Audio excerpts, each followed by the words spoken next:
Greetings, sentient beings. This broadcast is not intended for children. There will be strong language and adult themes. So, with us tonight, we have Godless Sewing How's and it Jenny going? Morgan. Yeah. Well, I suppose I should turn on some lights. So I was looking forward to All Caps Day, but it got switched.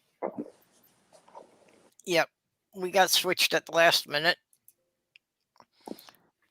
And Jenny was the one who brought this one up, so. Wait a minute. It was all what day? All Caps Day. All caps day? Like Yeah. typing all caps? Yes. Oh, okay. Interesting. That was a trivial one, and Jenny brought this up, which was a more important issue. So why I made that asinine comment in the chat. Yep. So Jenny, do you want to give everybody a rundown on what this is about? Well, I only found out about this today, and you know, I was surprised that as a person in the community that I should have known something like this. I don't know why, osmosis or whatever, however you pick up this kind of stuff. But GLAD, as an organization, which is I can't remember their name. Gays and Lesbians Against Domestic Violence. Yeah, that's it. Them. The ones that Taylor Swift highlighted in her video. Have this day of observance, and it's anti-bullying day, and it's in regards to LGBT kids in schools who are bullied, and how it's something we should focus on and do our best to stop. I found out about it because apparently it's had a fair number of people respond in national media and things like this, doing news stories and other presentations about it today, and I saw I was a little bombarded today as I watched the tube. And mentioned it to Perp. Sorry, but bullying is more than just LGBT kids. It's kids bully other kids for all kinds of reasons that are just so wrong. So I used to say that it's little kids are the reason that psychiatrists are rich. Because people carry the bullying with them for their entire life. Yeah. Something that happens to someone when they're a child literally gets carried with them. There is a reason why I will not take anyone's shit in any way, shape, or form at all. It's because when I was younger, people tried me, and they learned real early, And like I was saying, off air, I grew up because of my parents, and now because of the place that I help run, around 108 and 150 mentally disabled adults.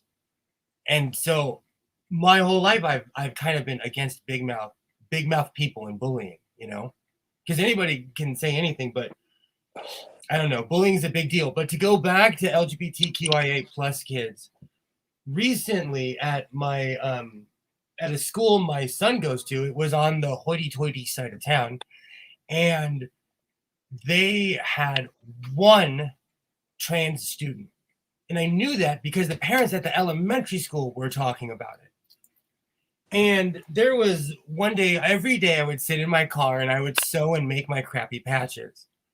And lo and behold, this child comes walking up the hill.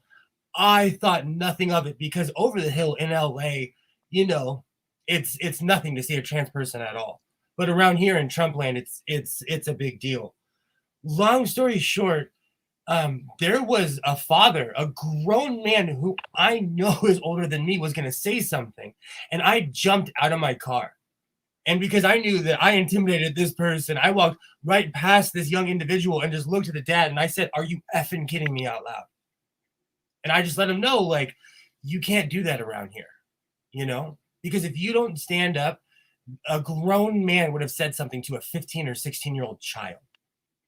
Something extremely inappropriate, because I actually know who this person is. So I think it's important to stand up, And wow. Days like this are important. I'm proactive. I'm mouthy, I'm one of those people who I feel like you have to stand up, because if you don't, no one else will. Here's our photo bomb for the evening. bullying, bullying's been going on forever. And I got my share of it when I was a kid.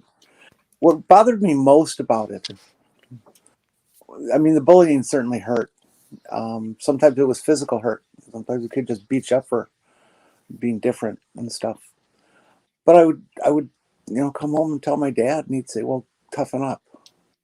Yeah, well, Learn that's what I always got. learn growing how to up, fight that back." I It's like, got bullied constantly, and it wasn't just in school. It was my older brothers, and oh, yeah. I got as much of it at home as I did in school. My older brothers and their friends and such. Like I said, people would try with me, but because I had very violent brothers and sisters, I knew how to fight.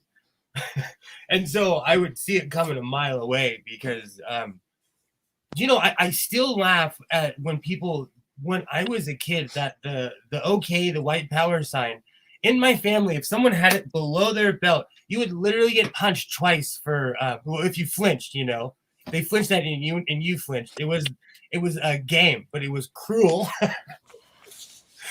but people did it, Yeah. And so I grew up in a much more Spartan Viking upbringing, But it's not to say I was literally the only kid of color for a long time. So people would test me just to see what would happen. Yeah, for me, I think it was mostly, I didn't know what it was at the time, but I think it was mostly the autism and the Tourette's, which didn't get diagnosed until I was an adult, but, clearly led to me having some odd behaviors. It's funny, because I grew up around the ranch, I always thought, like, not that it was normal, but I never would react to anybody because I grew up around people with tics or in wheelchairs or people that were quadriplegic or all kinds of things, So I never looked at it like it was strange. And I think some of it is people aren't exposed to that. And as human beings, what's the first thing we do? Yeah. In no way am I defending bullying at all in any way, shape, or form. I Well, certainly believe he was telling us that these things happen. I have no reason not to. But I was raised in a house where it would have been considered pretty much a godly sin to pick on or harm a disabled person, an elderly person, somebody who's just not up to snuff, so to speak. That it's just so unfathomable to me that people would actually do that. Like I said off air, the first fist fight I ever, like the first real one I ever got to, somebody was trying. And what's funny? I'm friends with this individual on Facebook. I've known him like basically my entire life because of my parents. He's still around. He's a quadriplegic. He has a life. He's been to more Slayer shows than I have. He's a great guy. But he was on a bus. I was in high school and somebody was trying to mess with his power chair. And I walked up and literally took this person off the bus and we got into a fight. But it was, I can't say it's few and far between. People more or less say rude comments, but it's the same thing when I was in high school. If somebody was overtly gay, they would get harassed and bullied every day. And I don't think, I know Dave Chappell pissed off everybody, but there was something that he said, and it's not even true, but back in the day, you had to be tough. You had to, because people were going to come at you every day, at least around here. The 90s were awful. People thought that if you sat on a toilet seat, you were going to get AIDS. Like, the 90s were awful. We forget because we're more educated now. Well, I grew up in the 70s when there wasn't any such thing as anyone being out, that people were still aghast that they were using the word gay to refer to homosexuals because they thought it was bastardizing the word. Yeah. It's really funny. I watch a lot No, you can't take that word. That's our word. I watch a lot of UK television, and they fought to keep that word. The Brits fought to keep that word. Oh, good times. Yeah. So, but I think it just kind of shows that, at any time, any place, people will find someone to exclude and they will bully them. It's human nature. It is human nature. It's sad. I would love to know what it is about us, biochemically, socially, whatever that we've done to ourselves to make us ourselves that way. Well, and it's not unique among humans. It occurs in pretty much all species. I'll tell it from the homophobia side. It's because when people are out and they are who they are, it scares the person who is not. So if you're like, hey, this is who I am, take it or leave it, people are intimidated by that. All the time, there are people who I have never met. I get on stream with them and they're like, I don't like sewing. Of course you don't, because I'm everything that you pretend to be. And I'm loud about it. It's intimidating when people are out and they're okay with themselves. It happens. When I wear my patches and stuff and I'm walking around with my cowboy hat on, people stare at me. It's the strangest thing. Human beings, we fill in the blanks in our head, And if you're insecure and fear-driven, you're gonna lean more towards insecure and fear-driven things like, oh, this person's this and this. Instead of just walking past the person, you're gonna overanalyze that person.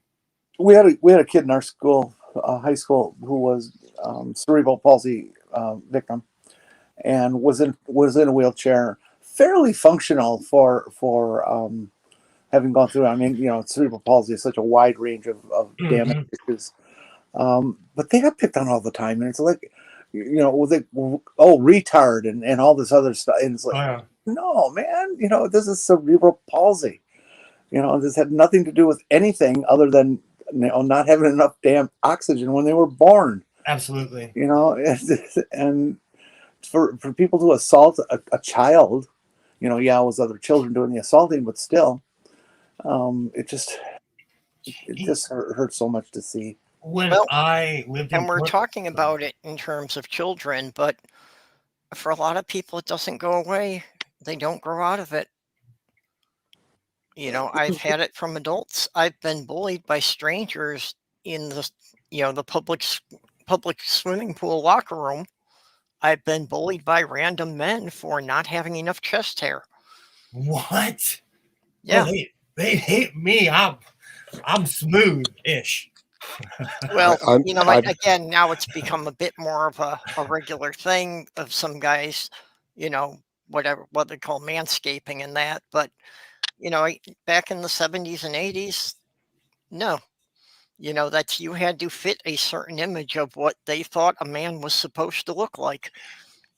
Also, standards change. Like when I was a kid, I was raised in a church-ish. I would go every Wednesday for catechism classes, Saturday for catechism classes, if not some sport, and then Sunday for church, of course. And the nuns would tell us, you are lucky it's not the 70s because we used to beat the hell out of you guys in the 70s. And they weren't allowed to in the 80s, basically.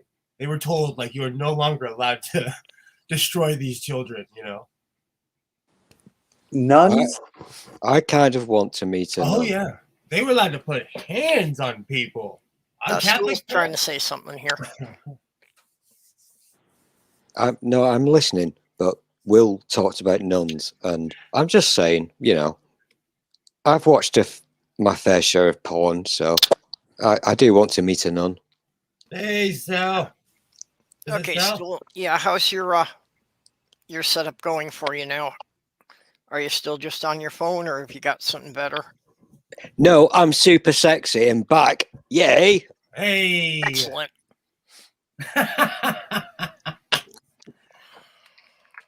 Awesome. Oh, and as Sal mentioned, apparently sometime while I was out my appointments today, I got past 500 subs, which I wasn't really expecting to happen before Christmas, so I'm not quite ready yet. Which was literally why I sent you a message the other day. And there won't be snow in Africa this Christmas time. Sal's had something to do with that. She's been putting plugs for my channel on the front of her last couple of videos. That's awesome. So I think I got about a dozen of those from Sal, and I was up to about 480.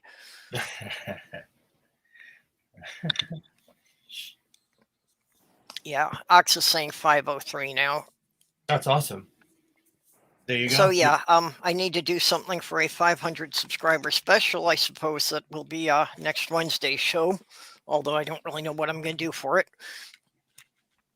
Ox, if you're watching this now, you're a very sick man. So what did Ox do? Ox is a very sick individual. He was in my stream. Yes, I did a stream today, you dirty perverts. I know I wasn't home for it though. I came in and trolled a little bit. I did a stream. Yeah, me. with my headset on my computer with my charger, which is making a really loud smelly noise now, by the way. I smell you. You smell me, I smell you. It smells of China. It really smells of China on fire. So heads up, don't buy third-party shit on the eBays. Oh, I don't want to say it. Oh, I'm trying not to say it. I won't say it. But last time that happened to me, he woke up and made me breakfast. if I keep doing this, I apologize, but I can't stop touching it because it's like there in my face, so I have to keep touching it. Oh, I'm sorry. Oh, shut up, you dirty pervert. Yeah, we're just glad you got a usable setup to be back on. I didn't actually say nothing.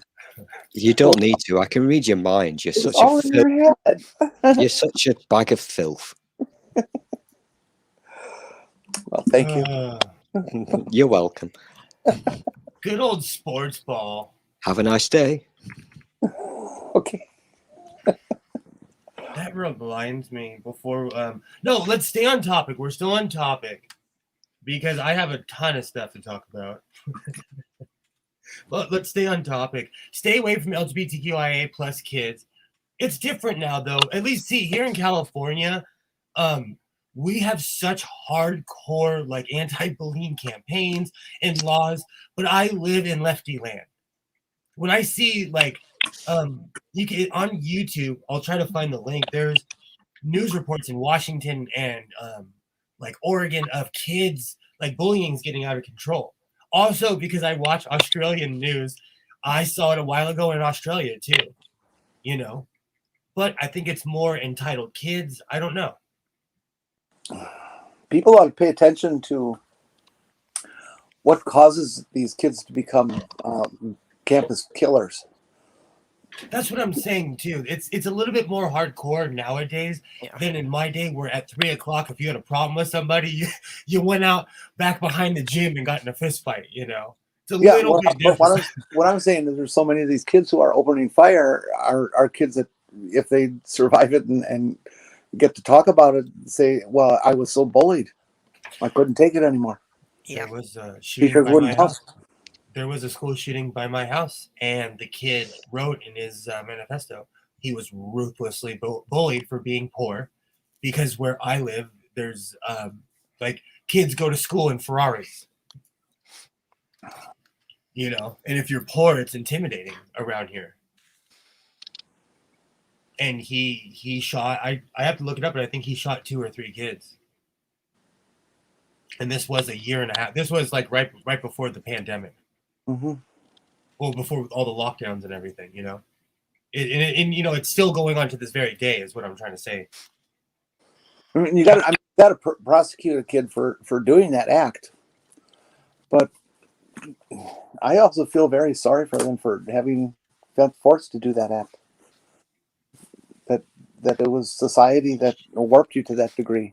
yeah. Well, and obviously, if they got to the point that they've planned out to do it, and you know they've gotten the equipment and all, this has been going on for quite a while, and nobody's been paying any attention. Mm-hmm. I think if you own a firearm, you should invest in a cast iron, giant, old school Wells Fargo safe. I'm just saying. I won't. Well, yeah, definitely. If you have weapons in your home, you should have them locked up. Yeah, like non-negotiable. You should have them locked up. yeah, and this is another thing that comes up, that you know some of these kids are just pushed to committing suicide. You know, and that's a big factor in why the suicide rate among LGBTQ teens is so high. Also, I'm not trying to country shame anybody, but I obsessively watch television from the UK, and I'm always interested in Black culture in general. And I would see videos of people being like, "Hey, I'm in your neighborhood, blah blah blah." Then some other guy would be like, "Oh, I'm in your neighborhood, blah blah blah." You know. Yep. It's out of control. Yeah, I would prefer the solution of just not have guns, but I know in the US it's not realistic to think we're going to get there. You can come and try. I would say that as long as we're going to decide to keep guns, we should also decide to educate and train, reinforce, electric shock therapy the kids to not bully. And it's just that's the sickness. The sickness is not having a gun or parents that have guns. The sickness is the children who are doing the bullying. That is a sickness that we must stop. We must. It's an endless cycle though, because we'd have to and I'm not saying it's multifaceted, is what I'm trying to say. There's many different angles we could come from. Because parents teach their children this BS, for all the positive attributes that I attribute to the people I was around. Like, there's a reason I am the way I am. And because of that, you have to be careful what you teach your children. You have to, because they will become you, if not worse.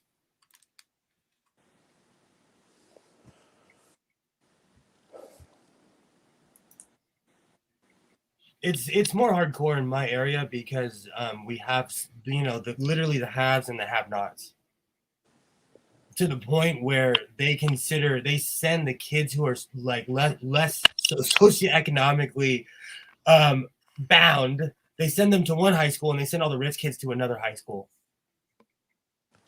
and they redistrict the district purposely to do it. I don't care what high school you go to. It's going to create its own level of classes of superiority to inferiority between students. Yeah. There's always going to be some who consider themselves better than everyone else, and they're going to be the bullies. And there's going to be the ones who are unable to defend themselves, who are going to be the bottom rung. And that develops in every school, regardless of income level. Sports ball. Yeah. Well, sorry, it's an exciting time of year. no. It's just a potato. Stop making me big.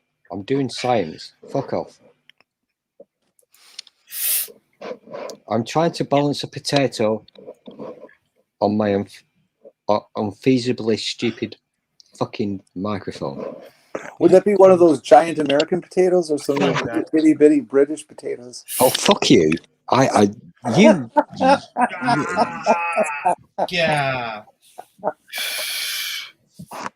Yeah. Jenny is a nasty, nasty lady because she's been taking the piss out of my potatoes on the Twitters. Sorry, I didn't hear that. Not cool, Jenny. Not cool, because you know what? My potatoes are lovely. Yeah, I think what Jen is saying here, that it would be much safer with less fear-mongering in the media. Oh, yeah. Oh, and that's definitely true. And, I think that's a big part of it. You're saying as far as what people are teaching kids, and unfortunately, the message a lot of these kids are getting is that if you've got a problem, guns are going to fix it. You know what? Literally, where I'm from, back in the day, you used to send kids to people like my pops who'd be like, "Oh, okay," you're an a-hole, and they would just like work them hard for 2 or 3 days, you know, baling hay or teaching them how to drive a tractor. I think parents are also less involved with their kids. Do you know, like, Well, definitely. every day, and I'm tooting my own horn. Every day I sit with my kid, and I have literally become his teacher. And we are passing the 7th grade, by the way. Today we had an IEP, and we are passing. But my whole point is, you know, I know most people don't have the time to do that with their kid, and I'm not shaming anyone for anything, but like, I don't know. I think a lot of, I don't know. I'm being nice. A lot of people are lax as hell, and they're just talk. And I see it as a parent. I see it because I'm involved in my kid, and it's not rocket science. Yeah. Well, yeah, You know. Jen's saying that bigotry is bullying for adults. And yeah, that's, you know, it is the same thing. And the bigotry is basically the parents teaching their kids that there are certain classes of people that it's all right to bully. Yeah, but let's be real. Ever since I have never experienced more homophobia than when I've come in this community in the past like 8 months. Let's be real. And grown-ass adults do it too.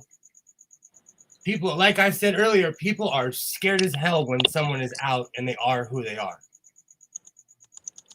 Yeah, now that has not been my experience in this community. I mean, you know, there are some people in the community that have stirred up some trouble, but you know, I'm not overall saying I as a found whole. I'm yeah, not saying as a overall I whole. found this group to be, you know, generally pretty accepting of most everything. Yeah. Until someone, I'm not even gonna say it. I've seen rampant homophobia, and it's not okay. It's not okay. Well, it's definitely not okay. I just, you know, I'm not sure what you're referring to because I certainly haven't seen it at anything I would consider a large level. Like I said earlier, I'm not gonna repeat. Was that Lego day that was destroyed? You had a really good picture for that day. It was like a Lego dragon, and that day was just destroyed by hate and anger. So I'm not gonna add on to it. I'm gonna be the example. Like I always say at the Godless Sewing channel, I'm gonna be about it and not talk about it. But you know, in the whole Dave Chappell thing, I was like, oh fuck, like he literally like took the world 15 steps backwards. Not much better than I get that this is a serious conversation, but here's the important thing. Look at the size of my fucking helmet. Oh, that's a beautiful. Yep. Yeah, you're Thank rivaling you. Darth Vader there.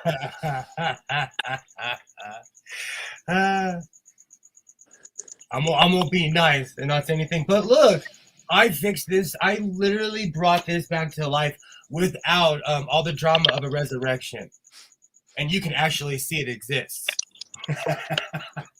I'm so proud of myself that I sent Perp a 19-second video when I fixed it yesterday.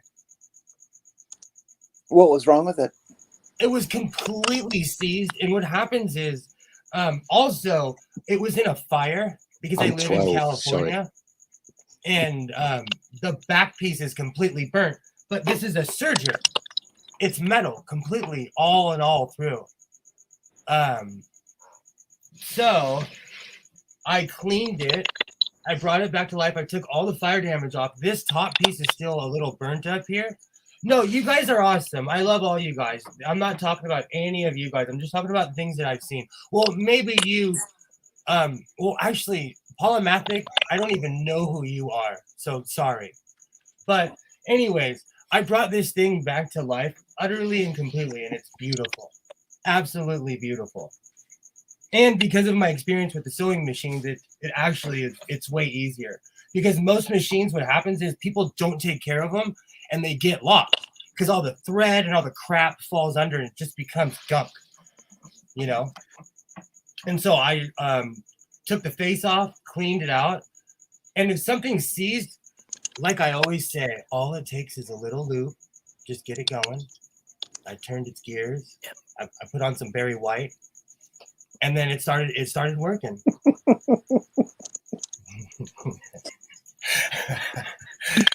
That's all I'm saying. It started working. Barry White is very effective. Oh, Barry White's too.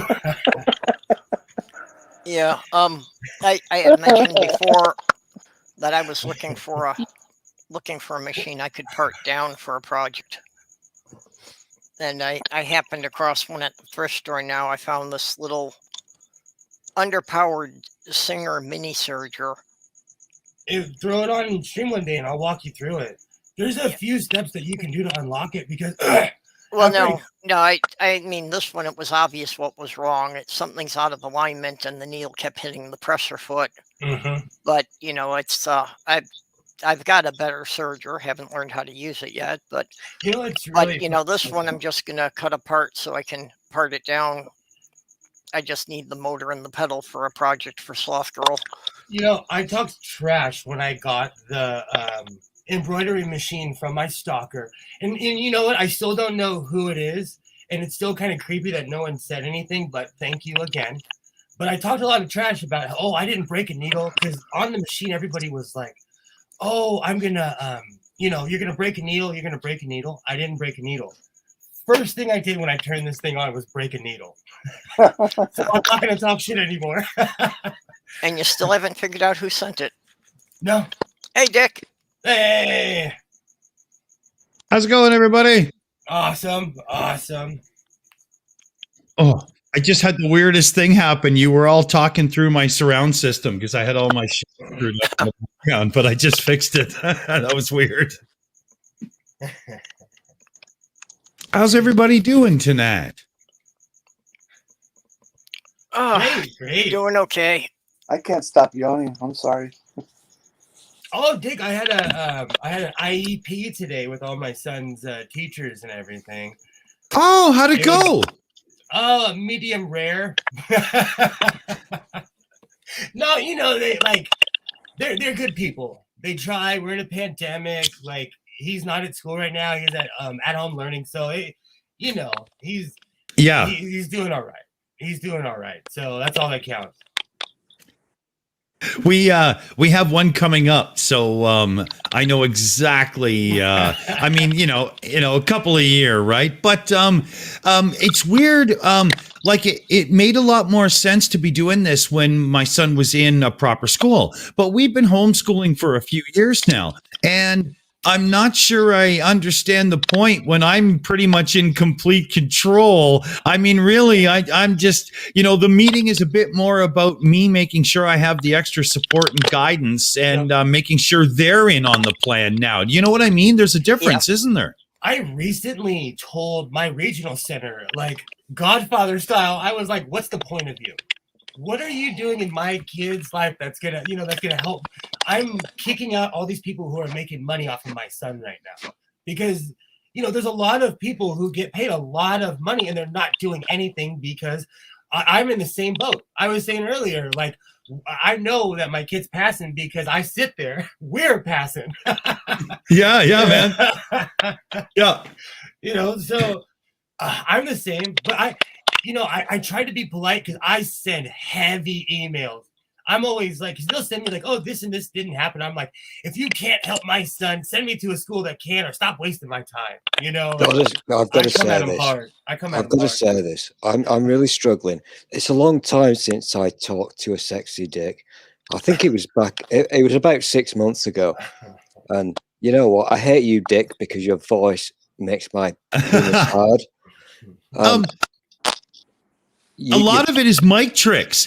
I mean, I know how you do the tricks, and you know this is why I hate you, because I'm using now a cheap ass fucking headset, and I hate myself, and I feel like a slut. So, dude, you know what? I'm just going to put this out here. Every syllable you utter, my dick gets a little bit bigger, my friend. I'll take that. No worries. I like it. No, do not take that. Do never take my dick. Well, no, I'm not taking that. I'll take the compliment of it, though. You know what I mean? I get that part for sure. Speaking of which, Purple. That's why I haven't shipped that yet. I now have a better mic set up. I'm sending down for you. There's a really cool mic with XLR preamp, a Behringer preamp, and whatnot, and you're gonna sound all that. It's gonna be really cool. But the power adapter I need for the new interface I've got to replace the one that you're about to get is still somehow lost in Fort Wayne, Illinois, thanks to DHL, but it should be here anytime. It's lost in Oh. Preston. Okay, well, Yeah. because Fucking lost in Sloth Preston. Girl's kind of been waiting on some of the goodies that you put in the package so that she could be participating in the streams. Is Well, this a how true, about is this a true thing? also? Because sorry, Dick, is this a true thing that Purple is actually going to get proper audio? Mm-hmm. Yeah. It's gonna sound like me in like no time. Oh my gosh, I Well, can't handle that. we will see. Part of that was I need to get the new computer assembled because This won't. computer wasn't liking the equipment But I already have. Oh, but this is all external stuff. All you have to do is plug it in and it just makes the mic sound really cool. The computer, I mean, you could plug this crap into a cell phone with a USB on the go to adapter and it works. I've actually done it for some of the early shills. But this is the same mic I was using 6 months ago with the interface and everything before I got this one. Yeah, I'm just saying, the problem wasn't, I've got a better microphone, but this computer wasn't cooperating with it. But this one, we're not saying pressure here, Purple, but you are going to have to eventually use your voice. but this one here, Purple, there's no cooperation needed. This preamp just simply uses the window drivers. It just simply works. Doesn't matter what you plug it into. But it works on Android. The window drivers are where I have the issue. But there won't be using to recognize things that are plugged into the computer. Oh, well, that's just a software issue. All you have to do is reinstall Windows. Use my enterprise version that I give to everybody in the shills. Boom, you'll be fine. Rocking. No worries. Sorry. Let's go Dodgers. we live for another day. We live for another day. Dodgers. Did he say baseball then? I'm gonna need heart medication after the end of this season. I've seen baseball. I played it a few times.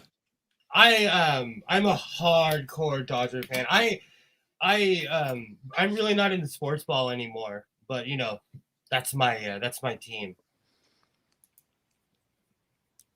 Speaking of which, the Kings are playing like the Kings this year, and that's Godless Sewing's Sports Corner. Thank you for showing up. Don't forget to tip your waiter or waitress. I'll be here all week. So go ahead. Well, I'm in the middle of car shopping right now because I got some tax money coming back that the good old government owes me, and it's time for a sports car again. Very, very exciting for me. I mean, it's just I'm a car guy through and through all my life. So, what kind of car are you gonna get? I'm looking at a Porsche Boxster S or a Porsche 944 Turbo. I'm not sure which one yet. If you don't mind me asking, how tall are you? 6 foot. That's kind of personal, Will. I wasn't because do you feel so you like being tight in a car like that? Dude. Yeah, Will, I'm sensing this is leading somewhere. Listen, Dick is a nice Dick is a nice guy, Will. No, I'm asking because I'm not. I'm 5'9" and I feel trapped in a Porsche. Yeah, Just leave him alone. Don't do your stalky thing with him, okay? Get out of here, Stu. Get out Well, of here. yeah, nobody. I know what he's saying, but because I've been like 6 foot tall since I was like 17, I'm used to a slight Italian driving position where my knees are a bit more bent and a bit more up. Like I'm just used to that, and I don't mind at all, as long as the car is small and light, so I can throw it around back roads, heel and toe, really pin the apex and stuff. That's all that matters, man. I'll fold myself in half to get into the damn car if I have to. I don't I'm care. just hearing euphemism after euphemism here. Let's see how this works when I do it. Hey, Dick. Nice to meet you. Hey, how tall are you? 6 foot. Do you want to get into my car? Is it a manual, a sports car? Am I driving? Like, come on, we need some parameters here. Give me the for the deets. How record- tall are you? Just for the record, I My did car it with is a woman who small. was 6'4" in the Geo Metro. Hey. Wow. Hey, Whose I'm not- feet were out the sunroof? I have Just two parked in trucks. Minnesota cornfield. I have 2 trucks and a Ford Flex, but I got the Flex because it fit my surfboard. But my surfing career is it's kind of over. Dick, I'm just not. I like willing to the get up- What's that? Dick, I like the Flex. It's a cool looking rig.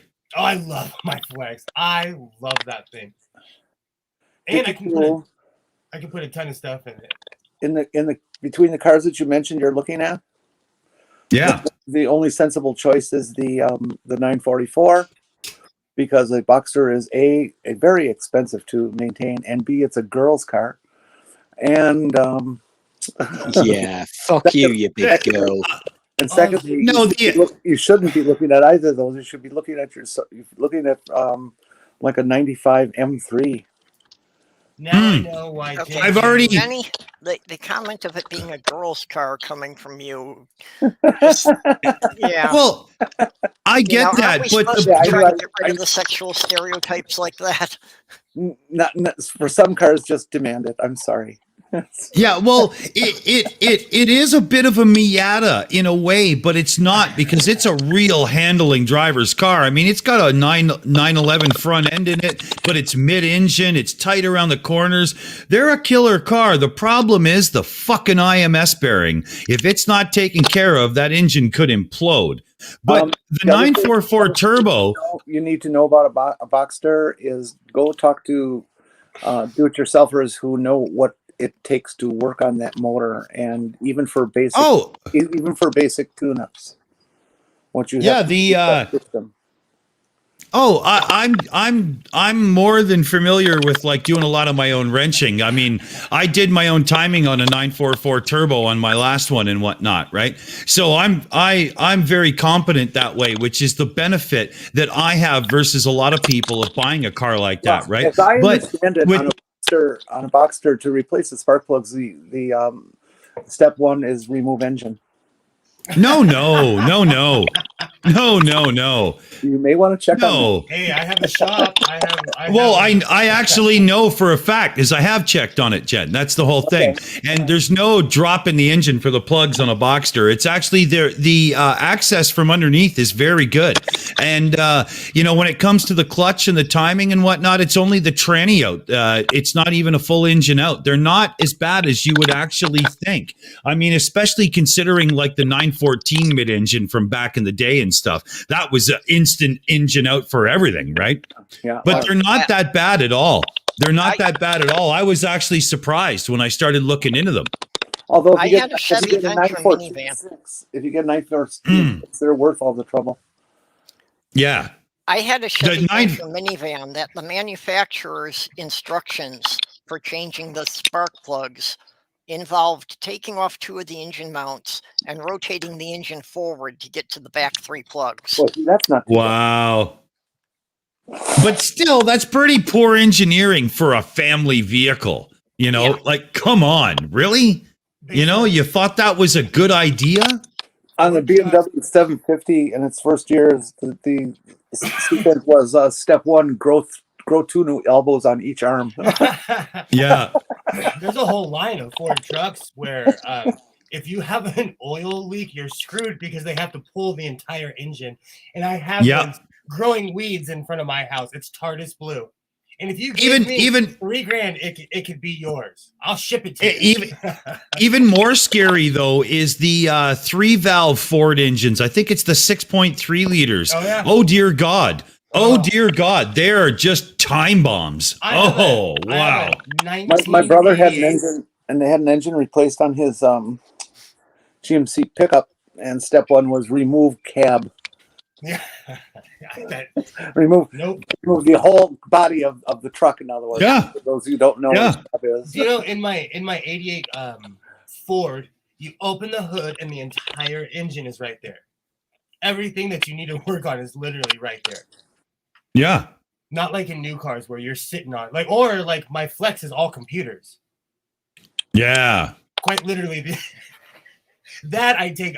I'm bougie. I won't even lie. That I take to the dealer because I'm bougie. I got customers. I would too. But that's what I love about the 944 Turbo. The only computer in it is the ECU for the injection. Otherwise, she's just a raw mechanical car. I mean, there's almost no job I can't do on that car myself as long as I got the damn tools. Right? It's definitely a better choice than a Boxster. In some ways, plus you get the rear hatchback and a small back seat that folds down.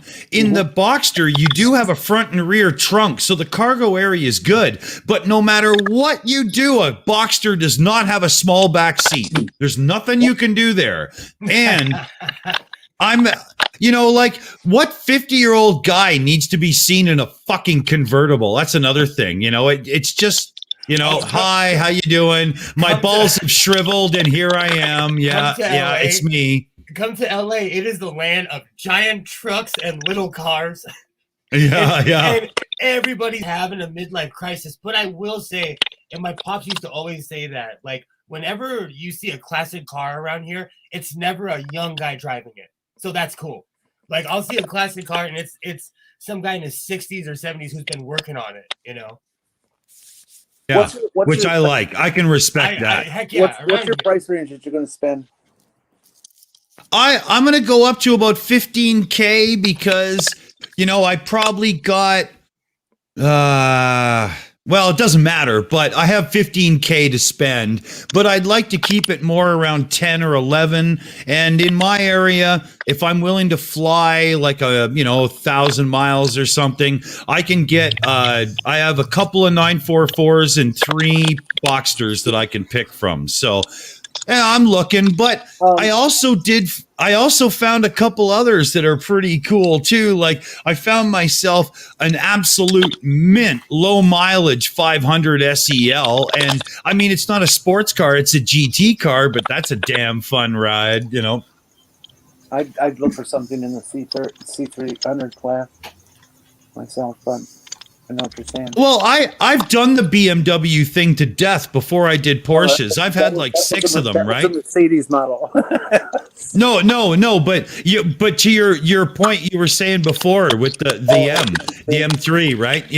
I've already done that to death, but I've never done the Mercedes trip. But if I was really going to eagerly jump into a Mercedes, it's got to be a 190E. I got to have that Cosworth engine. Otherwise, I'm not sure I would even bother. I want that old 190E, man, but you can't win them all. I just got to run upstairs and see a man about a horse. I'll be right back. Hey, Jen. I know. Hi, how are you? Hey, Jen. Doing okay. How you doing? How's things with your brother? Yeah, he's still in hospital. See how it goes. He's going to be in there for a little bit this time around, so it's what it is. Hopefully they'll get it all sorted for him, though. I'm really sorry to hear that, perfect stranger. I'm really sorry to hear that. Hey, I'm not perfect stranger. I've been around. I don't know. You're in a chat group I'm in. Oh, I've heard about you been around. Before you all have a little bit of a domestic. No worse than you. No worse than you, Will. I'm an admitted hoe. Before the domestic starts. From Team Ho, Oh. America. Shut up, Stool. The adults are speaking. No, the adults are not speaking. It's you and fucking Will, for fuck's sake. I was just going to be really nice and polite and say hello to Australia, Jen, because you don't exist, because Australia is a hoax. But it's a fuck hoax, you. all right. Oh, it's a hoax. You know, so they called Albert Pujols old, and I said this last week. Alexa, how old is Albert Pujols? Albert Pujols is 41 years old. He's a year older than me. He is not old. He's young. Go, Dodgers, go. We live to play another day. Sports ball. Yeah, but professional athletes are only expected to live to be 40. It's true. Or like my They what? They only live to 40. Hang on, there are cricketers who've been around for ages. Hey, Jen, how's it going? Hi, Nick, how are you? Okay, you're talking good. about it. I'm talking professional athletes. like Yammer Yager right now is playing in a Russian league. In most cricket matches, the guys playing it get to sleep for a couple of hours. It's a low stress. You're not wrong, especially in test matches. Test matches are so fucking boring. I don't mind watching the short form of the cricket game. Please, but, can somebody mute? Oh, Can somebody mute Australia, Jen, please? Because if you're going to talk about cricket, I'm going to commit suicide. Cricket is not a fucking thing. Make it fuck off. Oh, it's a Wait a minute. Aren't you in the country that invented cricket? I was about Yes, to just say I am. yeah. But- So aren't you tangentially responsible there, Stool? So Don't we you can say blame it you. tangentially to me. I have Don't you use your fancy words with me, Australia? I have a cricket Tangentially. I have a cricket bat in my bedroom, and it's not for pleasure. I'm starting to get scared. Okay, that brings up way too many questions. How the fuck would anybody use a cricket bat for pleasure? I mean, even those people playing cricket obviously don't get pleasure from it. So the question has to be asked, Will, how do you get pleasure from a cricket bat? You see, homophobia. You've never met a gay man. I know a gay man that will walk in a room, flip over a table, and a post would disappear. I suppose you could use it as a butt paddle for a bit of light bondage. That's what I was assuming. It was somebody into hardcore spanking.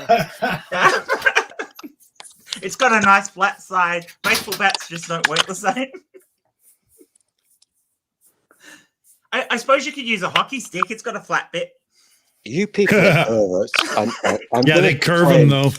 Yeah, I'm going to complain to the right little hand, left baby hand. Cups Jesus. better like that you. way, Dick. It cups better with it. These sticks are not flat; they're curved. Right hand, left hand. Yeah. Oh my god! Left cheek, right cheek. If I left see cheek, if right I see cheek. if I see a curved dick, that's you're gay. Gay. Hey, that's not the kind of dick pic I send, man. No way. Are you kidding me? I'm still gonna release my greatest hits. I still Greatest get dick hits, pics. what? I still get What? dick pics from people. If you The listen greatest carefully, hit still sounds just like a kink video, doesn't it? if you My listen greatest very hit. carefully, Look, to you keep on dicks. trying to push me to your new habits. I'm not okay with that, stranger. Okay, I'm not okay with it. Stop it. So I we're don't you know have you. New name? Who dat? I don't know. free for all. We're all talking over each other. Yeah. You Okay. were around when I rebranded, so hey. Yo no entiende inglés. Okay, let everybody have a chance to talk here, huh? Stool's been out of it for months. He needs to make up for some time. I I don't know what that means. Is it an insult? I don't know. But Oh, purple. yeah, whatever. Speaking of, so I was trying to get this out earlier and I got lost in the shuffle, but why don't I send you a small laptop package right now, like tomorrow? So then that way those parts are there. And then like next week, whenever this power adapter shows up, send you the mic kit. Why don't we do it that way then? That would be cool, because then I could do the upgrades for Sloth Girl and get her going. Okay, we'll do that. Okay, no worries. Okay. Let's Stool talk now. I've been paying attention, and if you also pay attention and listen to Dick's audio, he's actually doing Morse code, because you listen to the keyboard clicks that he's doing, and I've got this worked out. He's Googling for curved cricket bats. I wasn't even There's actually typing. There's actually a hacking program available for figuring out what people are typing from the sounds that their keyboard makes. Yeah. You have to have access to exactly the same keyboard as they're using, and you can record all the sounds, and the software will actually figure out what keys are being pressed by the sound of the key as it resonates in the keyboard. Like I told the I'm Apple not sure guy, I buy that. I have nothing. No, to it's true. It is a real thing, Purple. Yeah. I Yeah, have it's nothing totally true, Purple. Yeah, it's been proven to be like totally true. There's tiny little differences in the sound based on the way it echoes through the hollowness of the keyboard from the key, and you can literally tell what key was pressed. You really can. Literally tell. Yeah. BBC. Well, that's better than Okay, so I'm I going to love- open up my keyboard and put some sound absorbing foam in the bottom of the case now. Yep.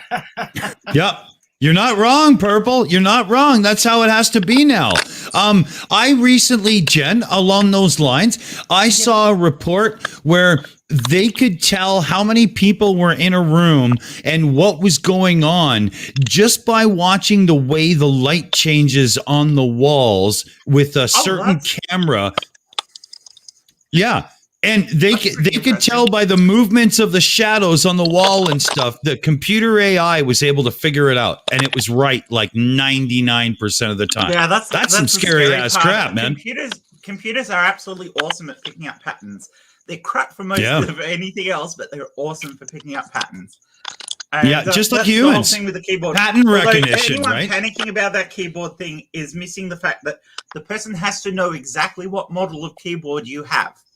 And it has to be the exact variation, because it has to have the same acoustic properties for them to be able to get the sound out. It is really hard to do, but it is definitely doable. Well, then all you have to do is to take some kind of heavy tape like duct tape and put it in different positions around the exterior of it, and you would change its tonality.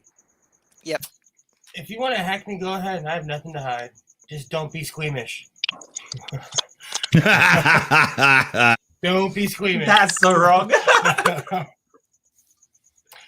Hey. Once upon a time, a person on a very grown-up science television program over here in UK land, yes, BBC, yay, said, one day, everybody will have a computer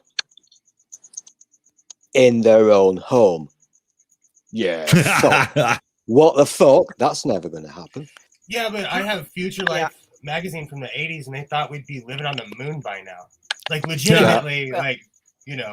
I graduated high school in 1982, and everybody laughed at me when I said that by the time my kids were grown, that computers would be as common as TV sets.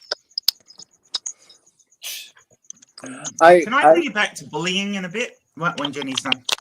I in my 20s, I figured that by this age, I would not have still been a virgin. So things can surprise you. Yeah, they can. I want to bring up that in the land that still calls home, they've recently, like within the last 24 hours, actually had a bullying conference where a whole heap of bullies got together and talked about how they could be better bullies. What? What the fuck? Yeah, no, I'm not joking. The LBA Alliance, who are apparently just supporting lesbians, bisexuals, and gays, had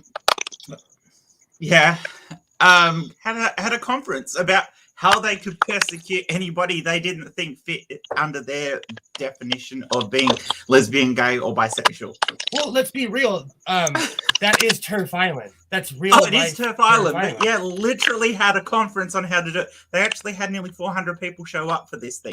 Although, admittedly, a good 60 of them were people who were opposed to them who went along to see how fucking stupid the whole thing was.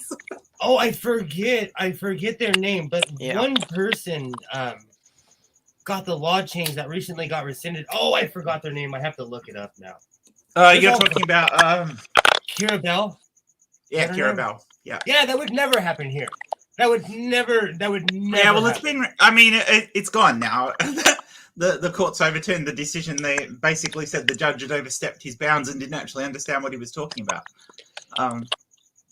But there are other issues they've got in Turf Island. That's a true thing, because in the olden days, I'm not talking to you people on screen now. I'm talking to the people inside chat because you lot are boring.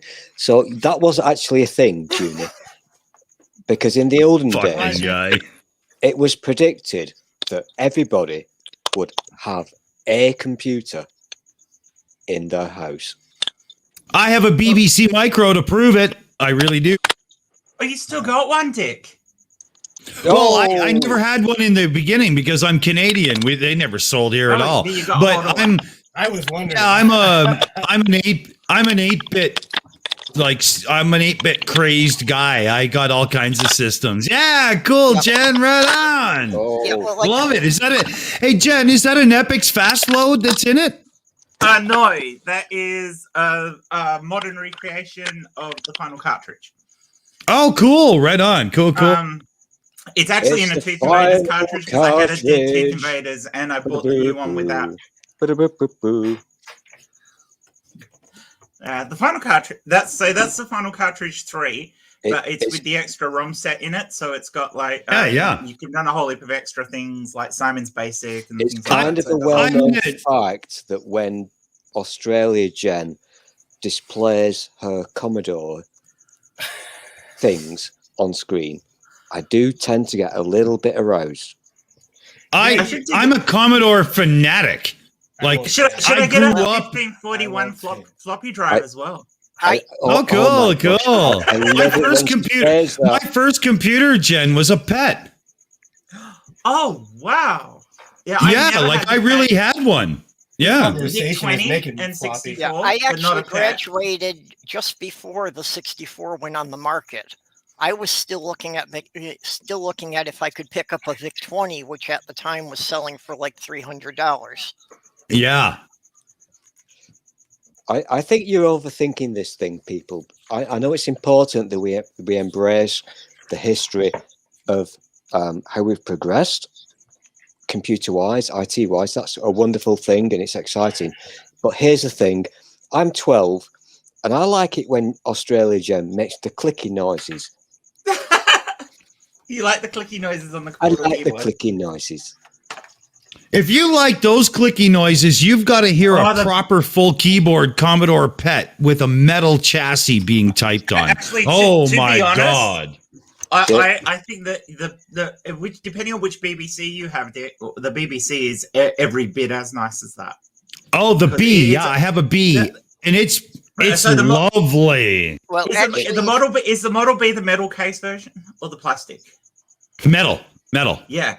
So the metal case version of the Model B BBC has the metal case and full mechanical keys because they and mechanical keys because kids were going to bash on it.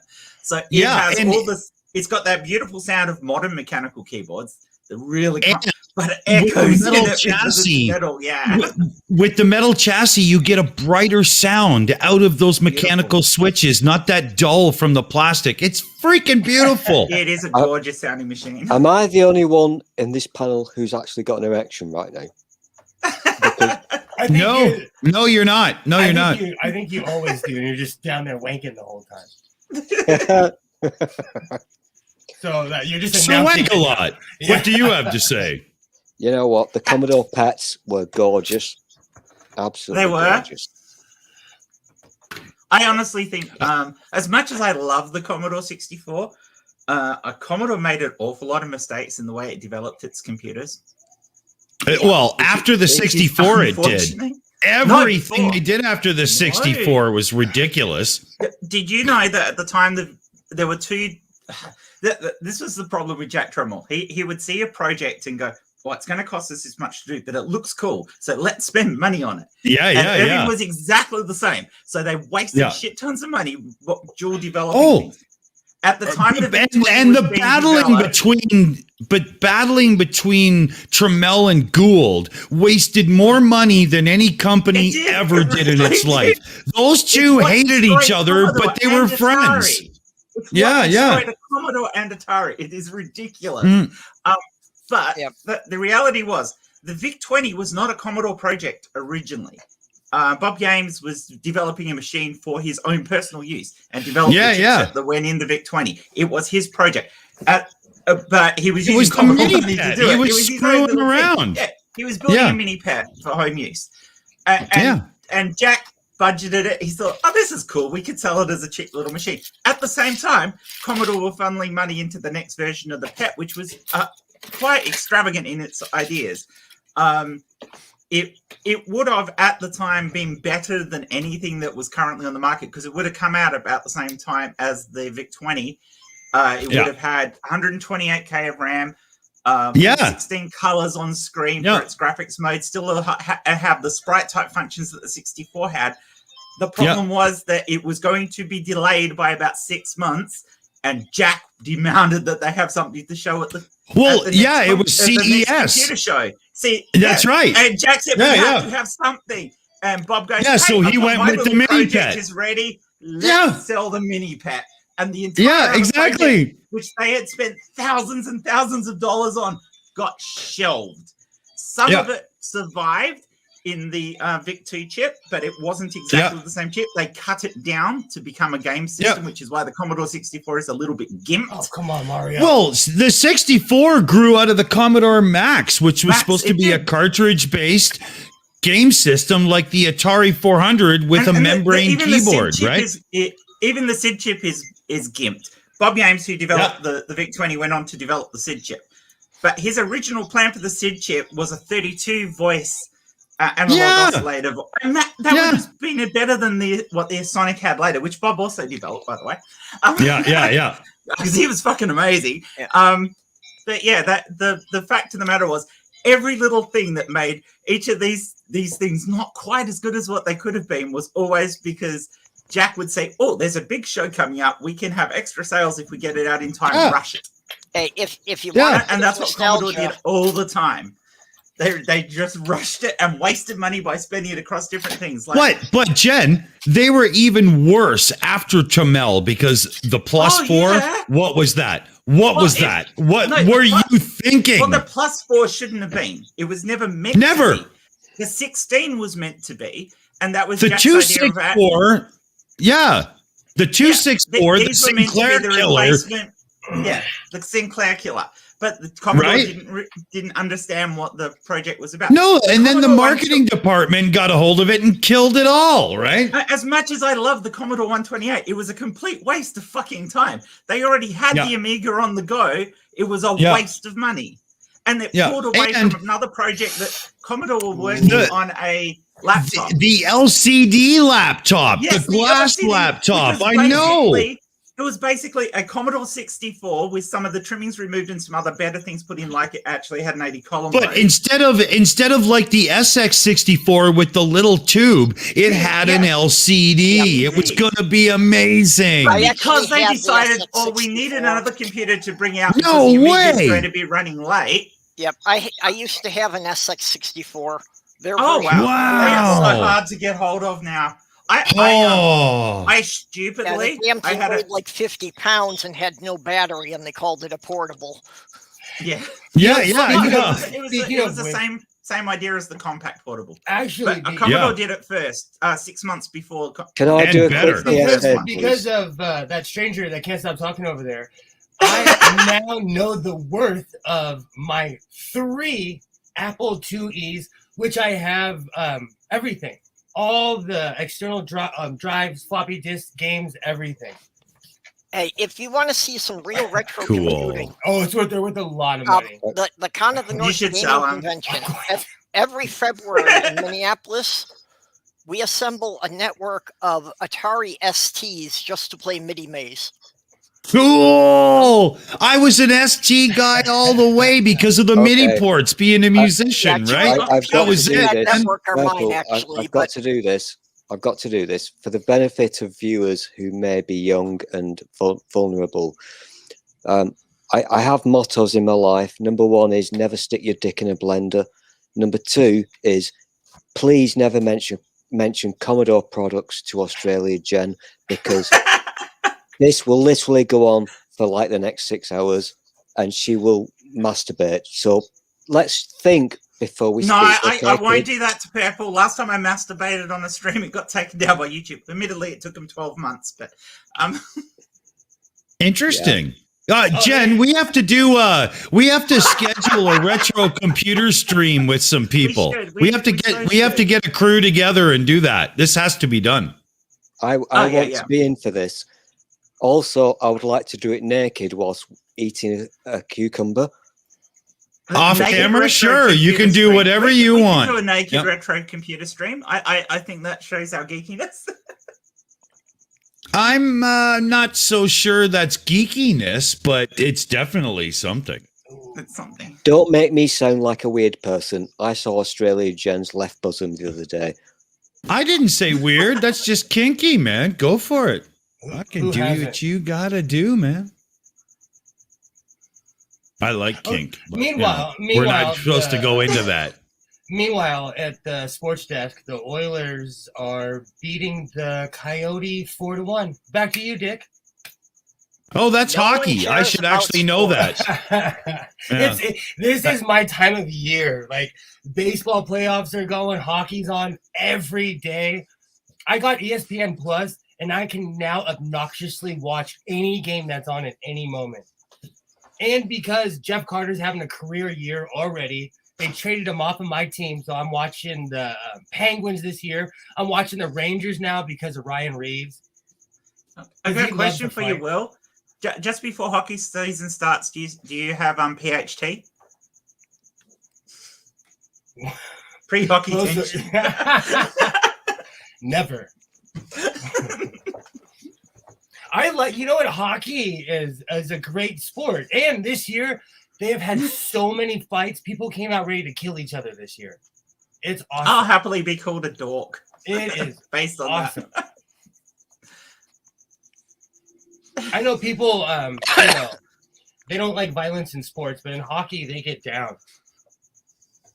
Hockey is violence. I Yeah, mean, that's really, When they were scrapping in the preseason, I was like, "Oh, it's gonna be a great year. It's gonna like." I mean, like whole teams were just going at it, remembering shit from last season, you know, and everybody hates the flame. There's a classic joke over in Europe. Oh yeah, Canadians, they're so nice until you drop a hockey puck. That's not a classic joke in Europe. I'm British.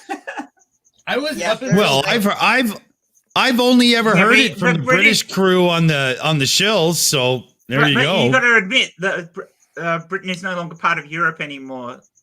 So what you don't have any right to comment on that stuff. Dig that knife. You know what?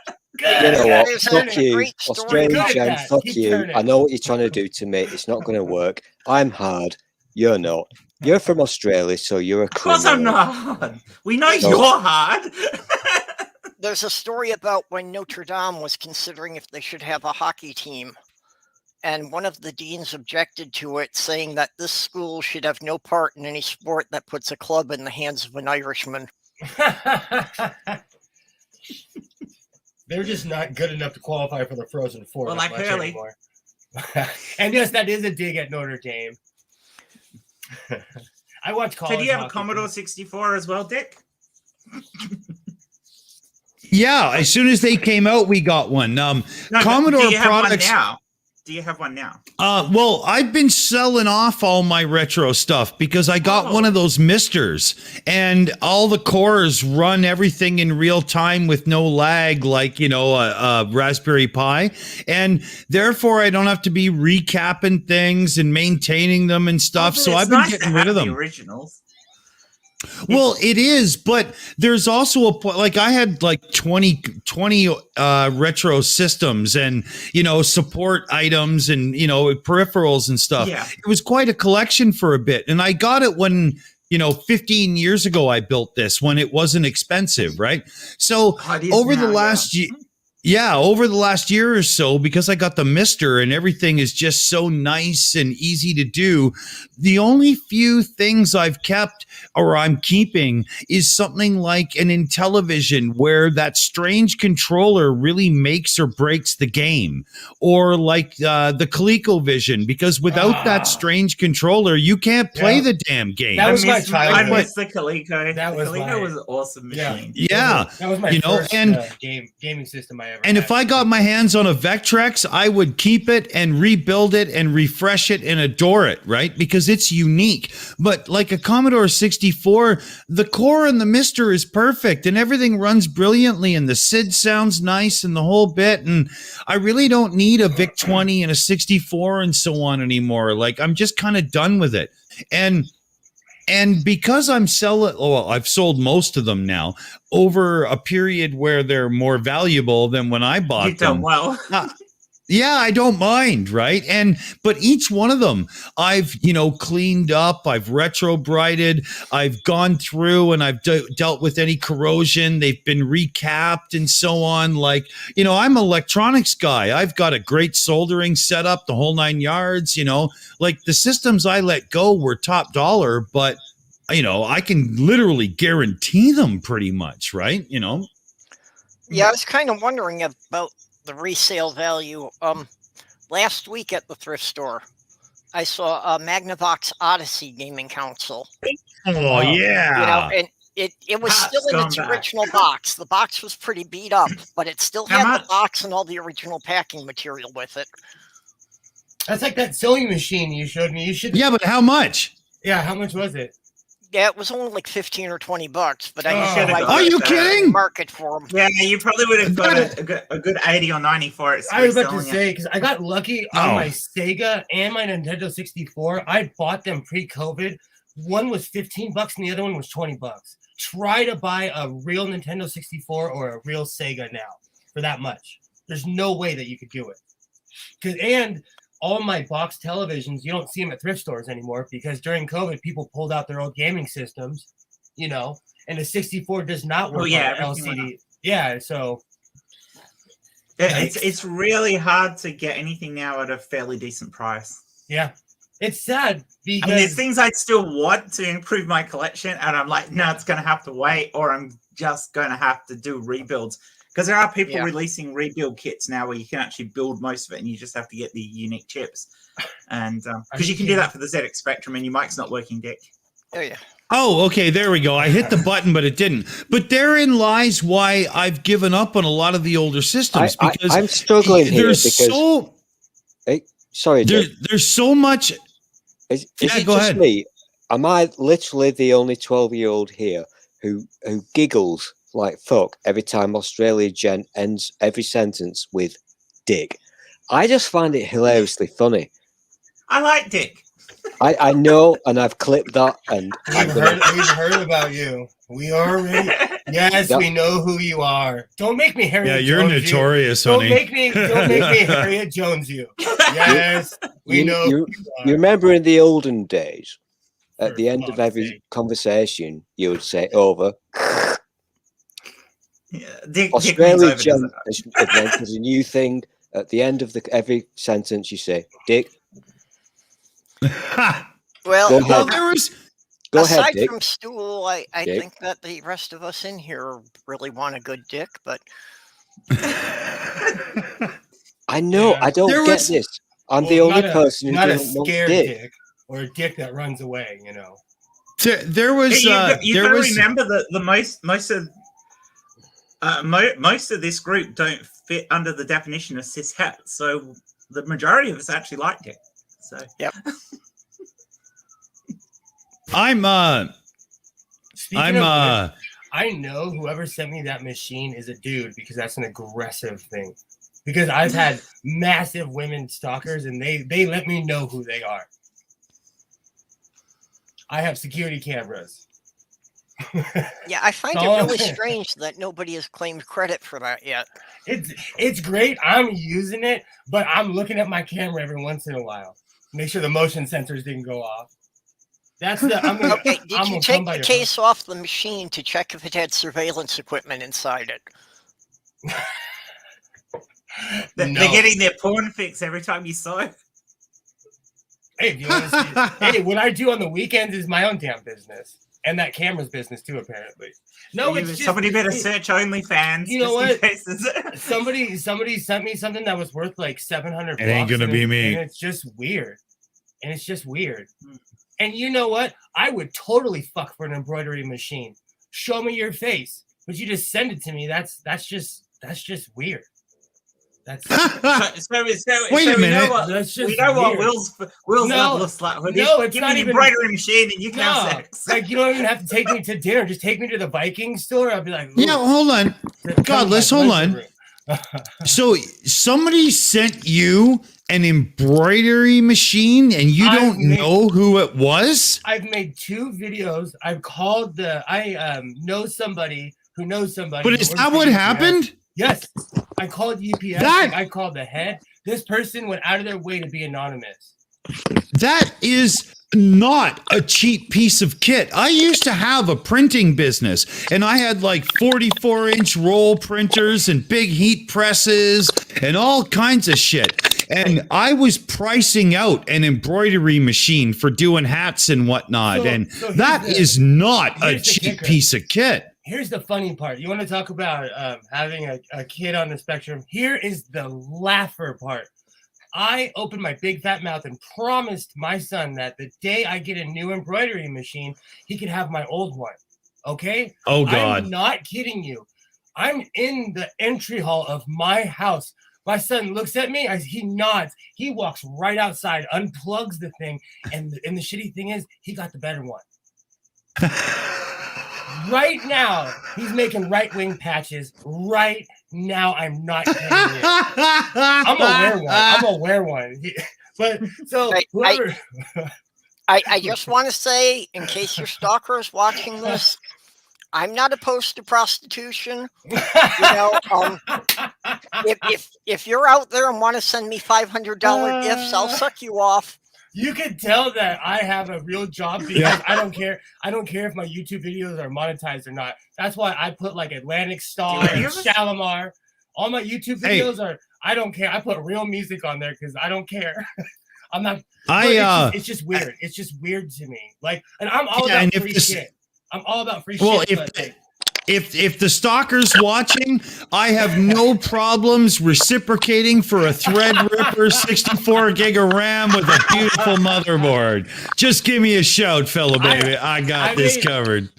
The first video, like, I was kind of mocking it, and like I opened it up and I did the whole Pulp Fiction thing about it. But then I was like, oh man, like I'm not kidding you.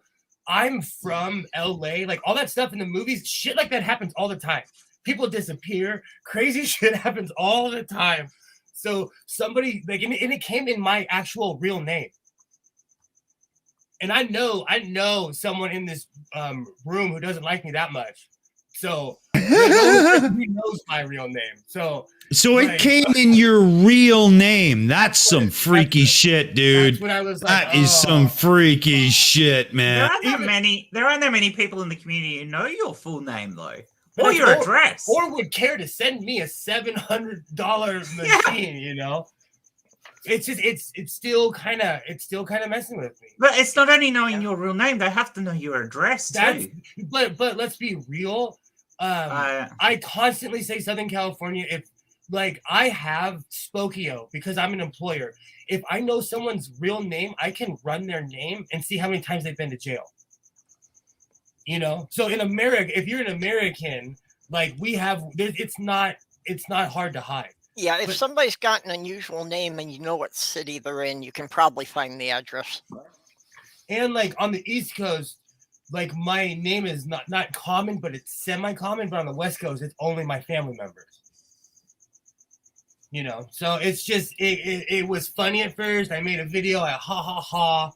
Was it someone in the community, or was it somebody who's just a friend? No, I'm a part. I've reached out to the sewing community, and they watch my videos in mass. I go on all kinds of crazy grandma live streams and stuff, and like, I don't know who it is at this point. To tell you the honest truth, I blame Alex.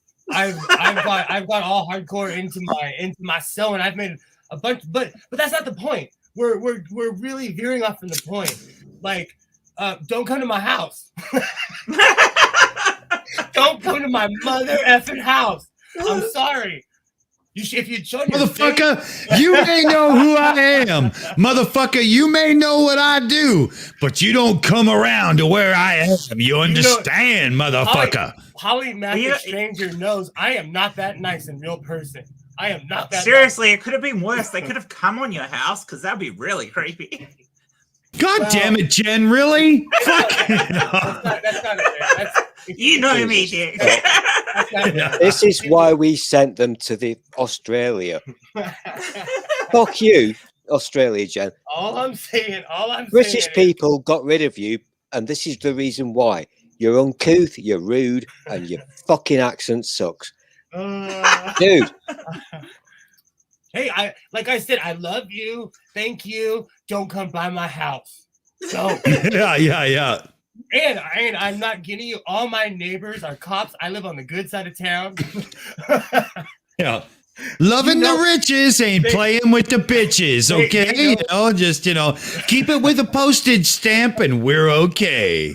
No, I call GPS and everything because I wanted to make sure, like, I called the richest person I know, aka my mom, and I was like, hey, and she was like, I do not like you that much. I called all the people I know, and they were like, nope. Your mom said I don't like you that much. My mom's raw. She's a real human being. She is to be honest, I've never met Will's mom. I don't want to. Will, can you get us hooked up? Give me her Twitter address, please. Oh, she'd see through your game. She's a rich old lady. She'd see right through you. No. I'm smooth. I'm a smooth criminal. She will not see through me. My mom's hardcore. You wouldn't be able to handle her. She's a real human being. Hey, bring it on. Give me your mom.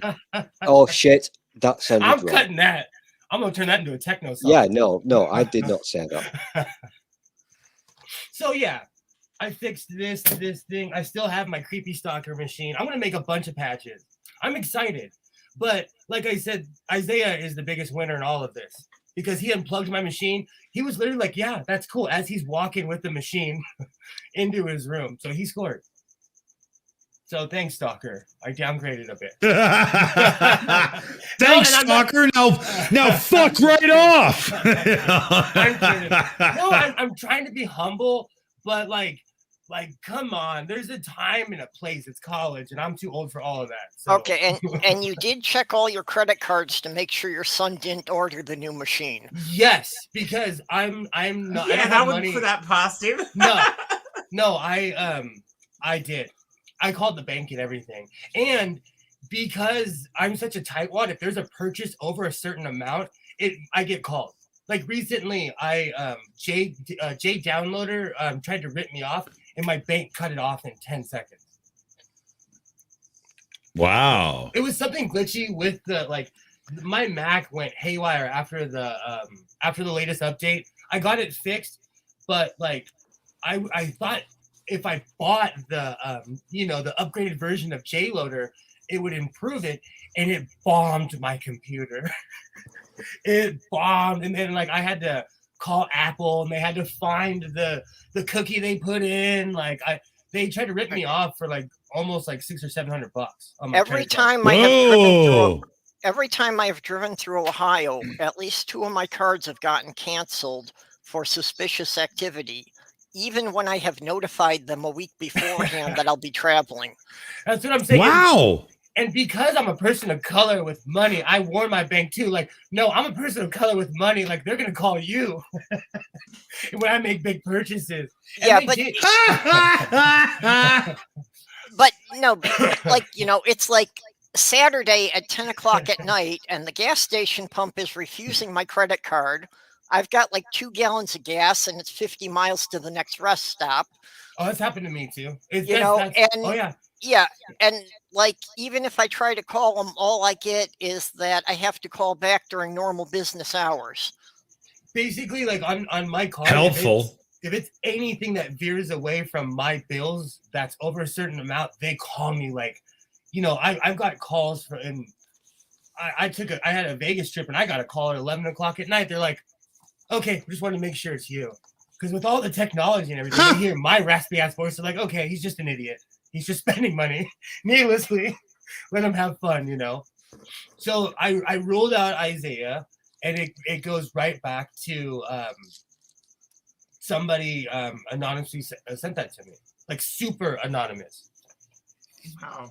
And like I said, I know somebody that I've known since high school who has worked for UPS. They, you know, they're my age. They're in the upper office. You know, I know and they that couldn't find it. there are some people in our community who have, you know, wanted to remain anonymous, but made very generous contributions to all sorts of fundraisers we've done. I want to humbly say thank you if that's it. Again, I'm impressed. I just, here it is a week and a half later. Every time I turn that thing on, I'm like, well, that's kind of really cool. Because it's brand new. It's all whiz bang. It makes the whirligig. It still has the new car smell, you know. Well, you know, when Sloth Girl and I were doing the moving fundraiser, we got an anonymous donation of $250 from someone. Wow. Nice. That's a hell of a lot better than a switch, you know, kick in the pants, right? Yeah. I'm trying to humble myself because, like, you know, I'm really cocky, so I'm trying to be nice. If it's a nice gesture, then thank you. So there are a few people in this community who have money and just don't want anybody to know they have money. Well, and I can understand that as being rather smart. I wear size 13 boot. I teeter between extra large and large, depending on what time of year it is. We're going to turkey season, so I'm going to be an extra large by December. Turkey. What have turkeys got to do with shoes? I'm giving my specs for my stalker. I wear size 13 boot. You know, I wear extra large. I'm gonna gain a gang of weight. Oh, is that what we're doing?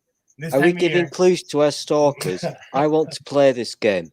Hey, Will. Are you sure? I can't find my favorite purple underpants.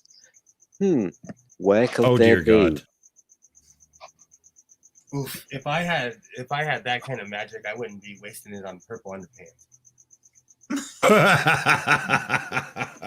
I would be like chaotic good if I had a TARDIS. I would like, I don't know. Eventually, I would turn into the Master, though. If I had a TARDIS, I would be sick of explaining how there's so much space on the inside. To be honest, I would just get fed up with that. But Peter Capaldi, still to this day, I love it in the Husbands of River song when he walks in. He's like, "Finally, get to do it right." That is one of the actually. I mean, I'm not saying he's not hot as an older dude, but he was actually really hot when he was younger. It was Peter Capaldi. I've been watching Inspector Wexford. He's on an episode of Inspector Wexford.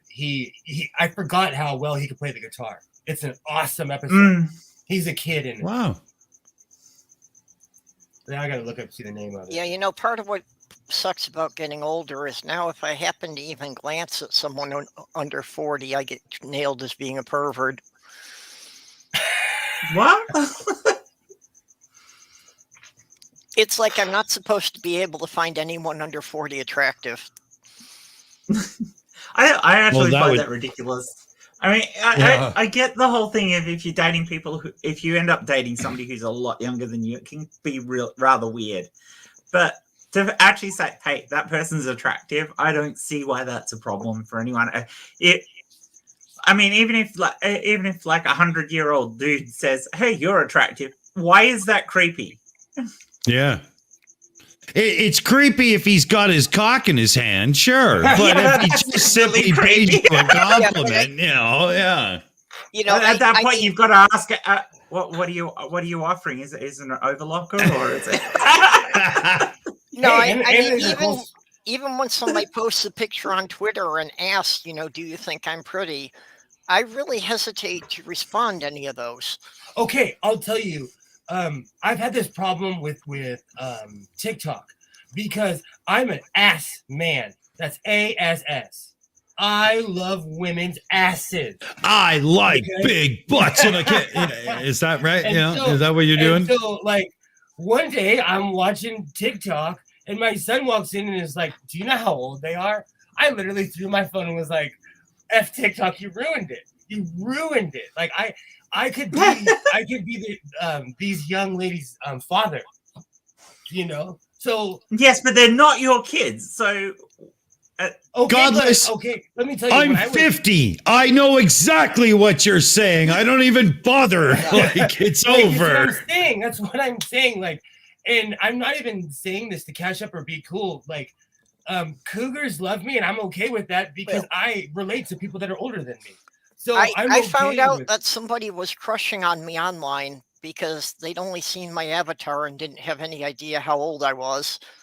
But turned out they were actually more than 10 years younger than my daughter. That's what I'm Okay. saying. Recently I was at a restaurant with my son and my mom, and there's a high school by it, and we all had masks on, and these high school girls were like, "Oh, giddy up, cowboy! I want to ride that cowboy." And my mom starts laughing, and of course, because my son has ASD, it's like, "He's 40." As we're walking out, it was weird to me that all these high school girls, like, you know I look good, but I'm old, young lady. I'm old. Like, it weirded me out. It weirded me out. Yeah, dude, you don't look old. You don't look old. I need to sound the warning klaxon purple because an imposter has just joined inside chat. It's Dr. Ben, who's not a doctor. He's a gardener. I have a gray beard, though. My beard's getting gray. I'm probably going to shave this off soon. So get it in for as long as you can. This has only been like 3 I didn't even realize you were growing a beard. I can't see it. Hey, hold on. I got Dr. Ben's back here. Student Dr. Ben's one of my favorite new YouTubers, so I'm not having any of that. You know, you want to go, buddy? You want to fucking go? Yeah, I'll go, Dick. Zoom in here's real the quick. thing, I want to show my gray. Dr. gray Ben face. is a fraud. He's an absolute charlatan. He's a gardener. No, he isn't. He's a gardener called Cyril. He's not a doctor. Listen, he pretends to be a doctor. He pretends. What the fuck is that? I don't know you, polymathic. I don't know you.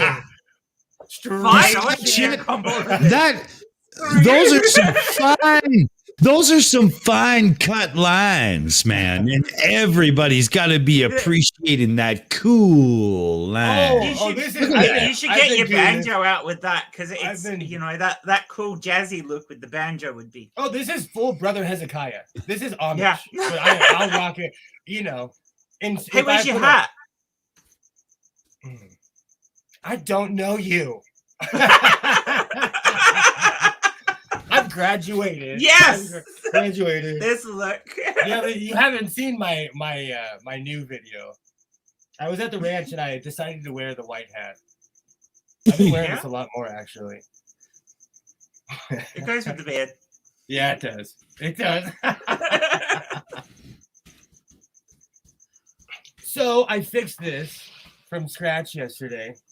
Bada bing, bada boom. Content all day long. I'm going to make a video about it. But my lapel mic died today and I couldn't find my other one. And so I had to rely on this. I'll show you. Because I have a bunch of cool. Jeez, that was not the right cowboy looking motherfucker's giving me a stiff one. Holy fuck, man. Oh, thank you. In all honesty, saying I had to rely on this one, and the way you stood up then just wasn't right. I know. Hey. If I won't even say it. I won't You don't even know say me? it. Dick No, admitted it had nothing to do with the cowboy hat. You got a stiff one when he pulled out the big microphone. Yeah. You're not wrong. I have an even bigger mic than this one, but my lapel mic broke, so it kind of threw off the whole godless sewing thing, you know? Because I come like a Tasmanian devil. I'm like, sewing, I had too much coffee. Oh, by the way, Godless Sewing at the Godless Sewing channel. Go subscribe. I'm having the time of my life. Come on down. You dirty show.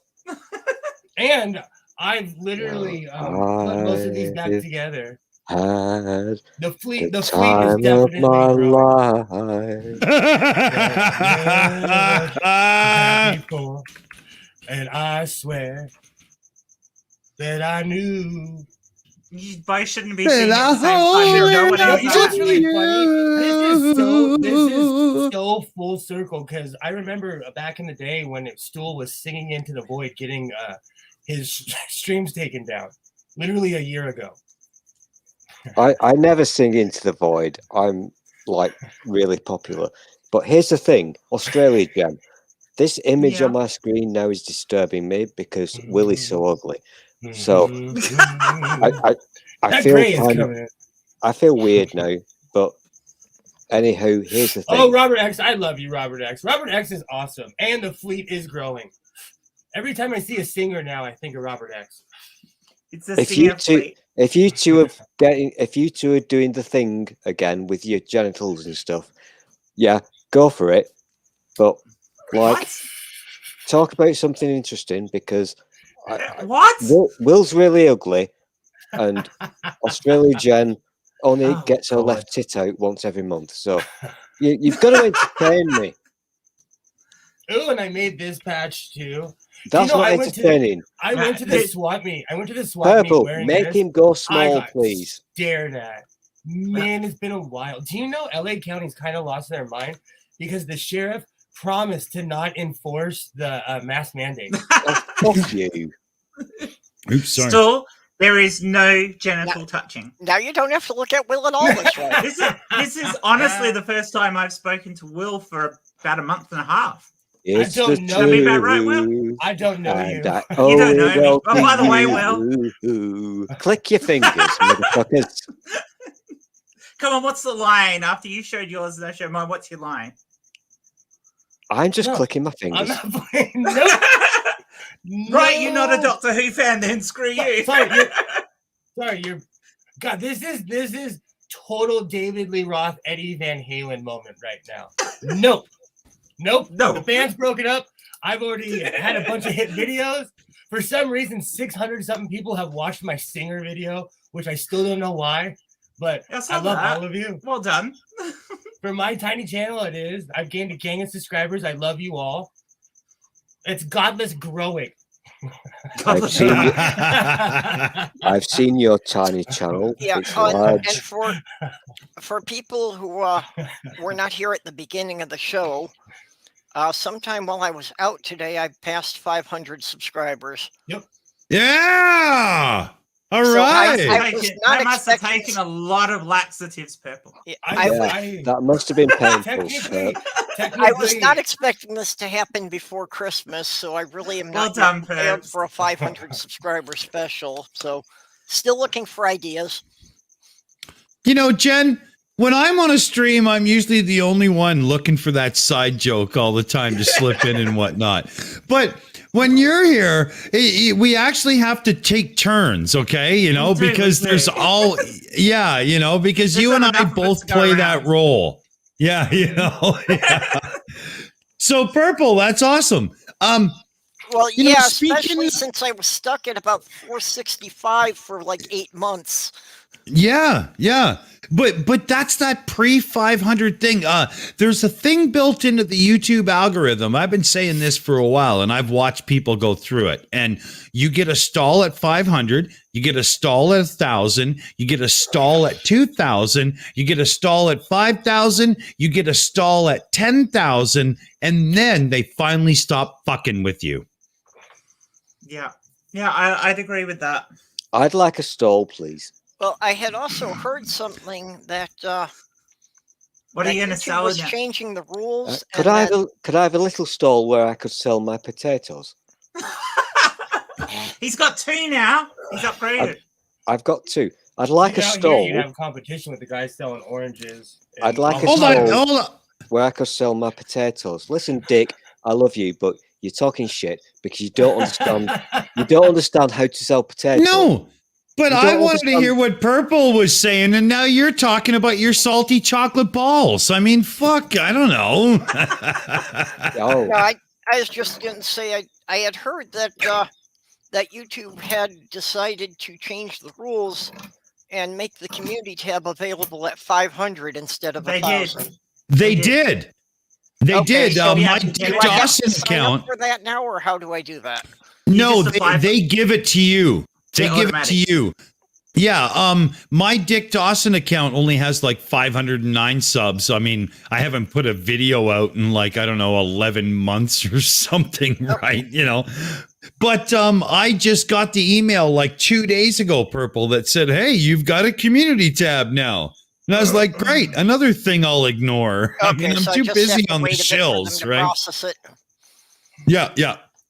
You probably have to get to like 507 or 8. Because you know how I'm up you at gain a 508, which means I picked up 5 more since the stream started. Oh, cool. Oh, nice. Yeah, that's Awesome. awesome. Nice pips. Awesome. I've heard a Because lot of what I've heard a lot of people bitching about this. That this is now apparently the new thing that you're all wanting, a community tab, and I don't see the point. And just to it's piss you another off, burden. It's stupid. Yeah. I don't see the point. But just to piss you off, I've literally had one since my youth forever. Well, I- the only thing I see for it is that, you know, it lets you put polls there for your subscribers. No, Because I know that my audience on YouTube and the group that follows me on Twitter is not really the same group of people. It's only about half crossover. Oh no. Oh, okay. Oh no. I tried that. One of the benefits of being a sexy, beautiful fucker like me is that you've been on the YouTubes for a very long time. So all these things that you clamour for and crave, for your precious. It's amazing how many delusional poms there are in the world, isn't it? I've had them forever, and I don't give a flying crap about them. Astronomical. Yeah, most of the stuff I don't either. I still don't know you.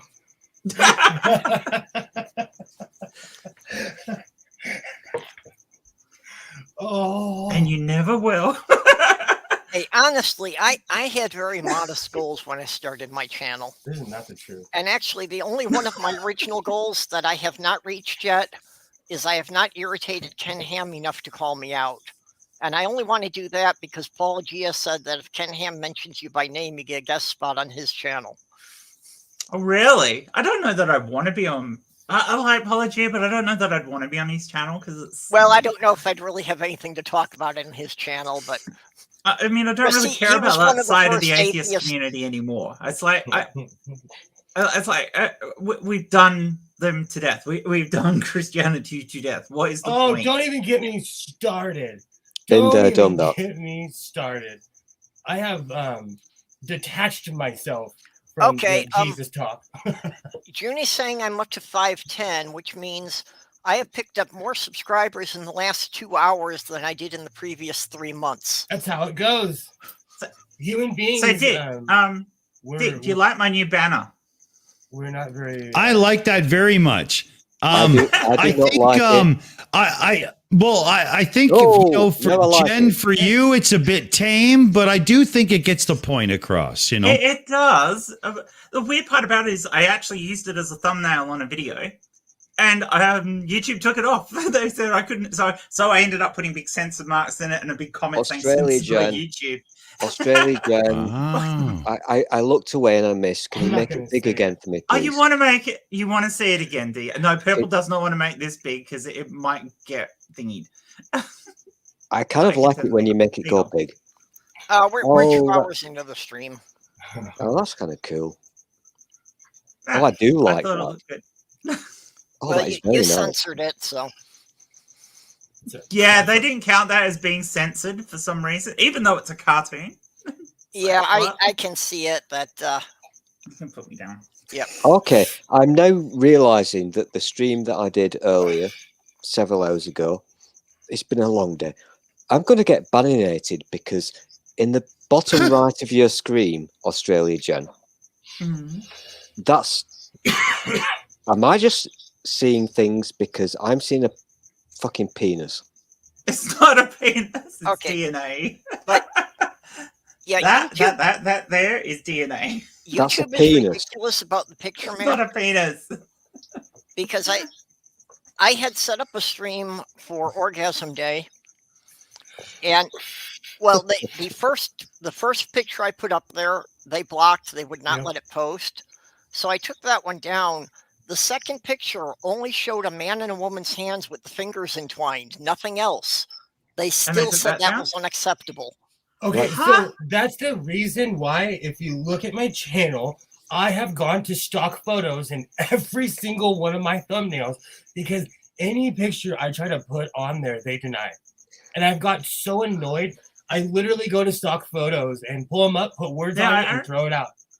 I remember you having thumbnails taken down that were photos that you took with your own fucking Yes, camera. they're and I'm still like, doing it. What? To me. How does that work? Yeah, that's you what I'm took saying. The photo. I have thousands and thousands of Nikon pictures. They won't let me download them, and I have countless computers in here. I've tried. I don't know what happened, so I just do stock photos now. Yeah, you have to do enough modifications for them to let you get past with it. So Just if you just grab although- a photo and just put text over it, some stock photos they'll allow. Others they will say no, you can't have them. They let me put So- Shatner through. They let me put like Last of the Summer Wine through. They let Well, me put that's all. the thing, is that most of the things I use are photos that I ripped off of a Google search, and at most it's like I flip the image and I recrop it, and they've got no problem with it.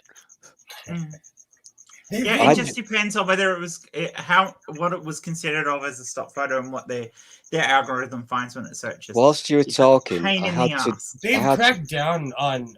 They've also cracked down on the weirdos that leave comments on your videos, because, like I That's said last annoying. week, somebody, because I can see in YouTube Studio, somebody tried to get through 19 different But- times. That's love, man. I even miss the fact that you don't get the shitty comments too, because they'll pop up in YouTube Studio for a bit, Yep. but no one sees them. You can't say no, fine, I'll leave a shitty comment, because I used to do that. If they got notified, I'd just put them up and then people could go at it. But it's like you can't even do that now because YouTube just deletes them. Okay, The so load- we'll have How a can hand you up. have conversation? Stool? I got slightly paranoid, and so I went to have a quick check at my YouTube channel, because the streamy thing that I did earlier, the graphic that is the title slit, has a hint of penis. A hint of penis. That's the name of my next punk band. Thank you. Oh wow, that just A hint of penis. It's not been.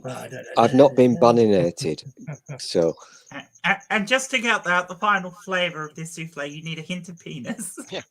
yeah. But- Dipped in you- it just as it's starting to You know- rise. As far as Here's the thing. Google blocking the comments on your YouTube videos, the problem is that they, of course, do this to the extreme, and they block comments from my regular viewers. Yes. And I would think at very least that people who are approved as channel moderators, they would leave their comments, but no. Exact- So the Lone Wanderer actually left me a really heartfelt message after one of my videos, and YouTube took it down.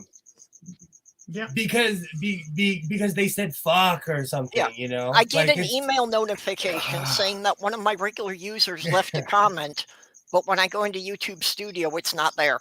And it was actually Not- something not- really positive, and I was like, "Wow, you're gonna make me cry! Like that's awesome!" And You YouTube gotta- was like, nope. You gotta look in you've got to look in the suppressed folder, I held do. for review. I check that every couple of days because they always put some in Well, there. if it's not in held for review, it's because they edited the comment, and that's why you get an alert, but you don't find it because it was edited. No, because I've had instances both with Robert X and Liam saying, that I got a notice that they had left a comment and it was gone when I went to look for it. Yeah. Right, but go talk to them, and I bet they made an edit to the comment. No, They're gone, like gone. No, gone. I had asked them Long about gone, it, and yeah. it's like they had no idea. No, because there was somebody called me the T word and said I betrayed all women, and that got taken down. And I tried to snapshot it and everything, and by the time I came back to They it, it was called gone. you the T word? Yeah, I get misgendered all the time on the phone. It's nothing new. Yeah. It's nothing new. I It's knew nothing that, new but at I'd all. like, what? On a But- stream? No, but I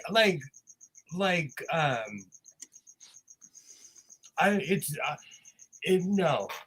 So people just are crazy. People have gone more nuts lately than like I said the other day. I almost got in a fist fight with some guy, and I chased him in my car, and he ended up getting arrested. Because he called the cops and said, I'm white and I'm scared. And then the cops said, who started it? And he's like, I did. And they're like, okay, you're going to jail.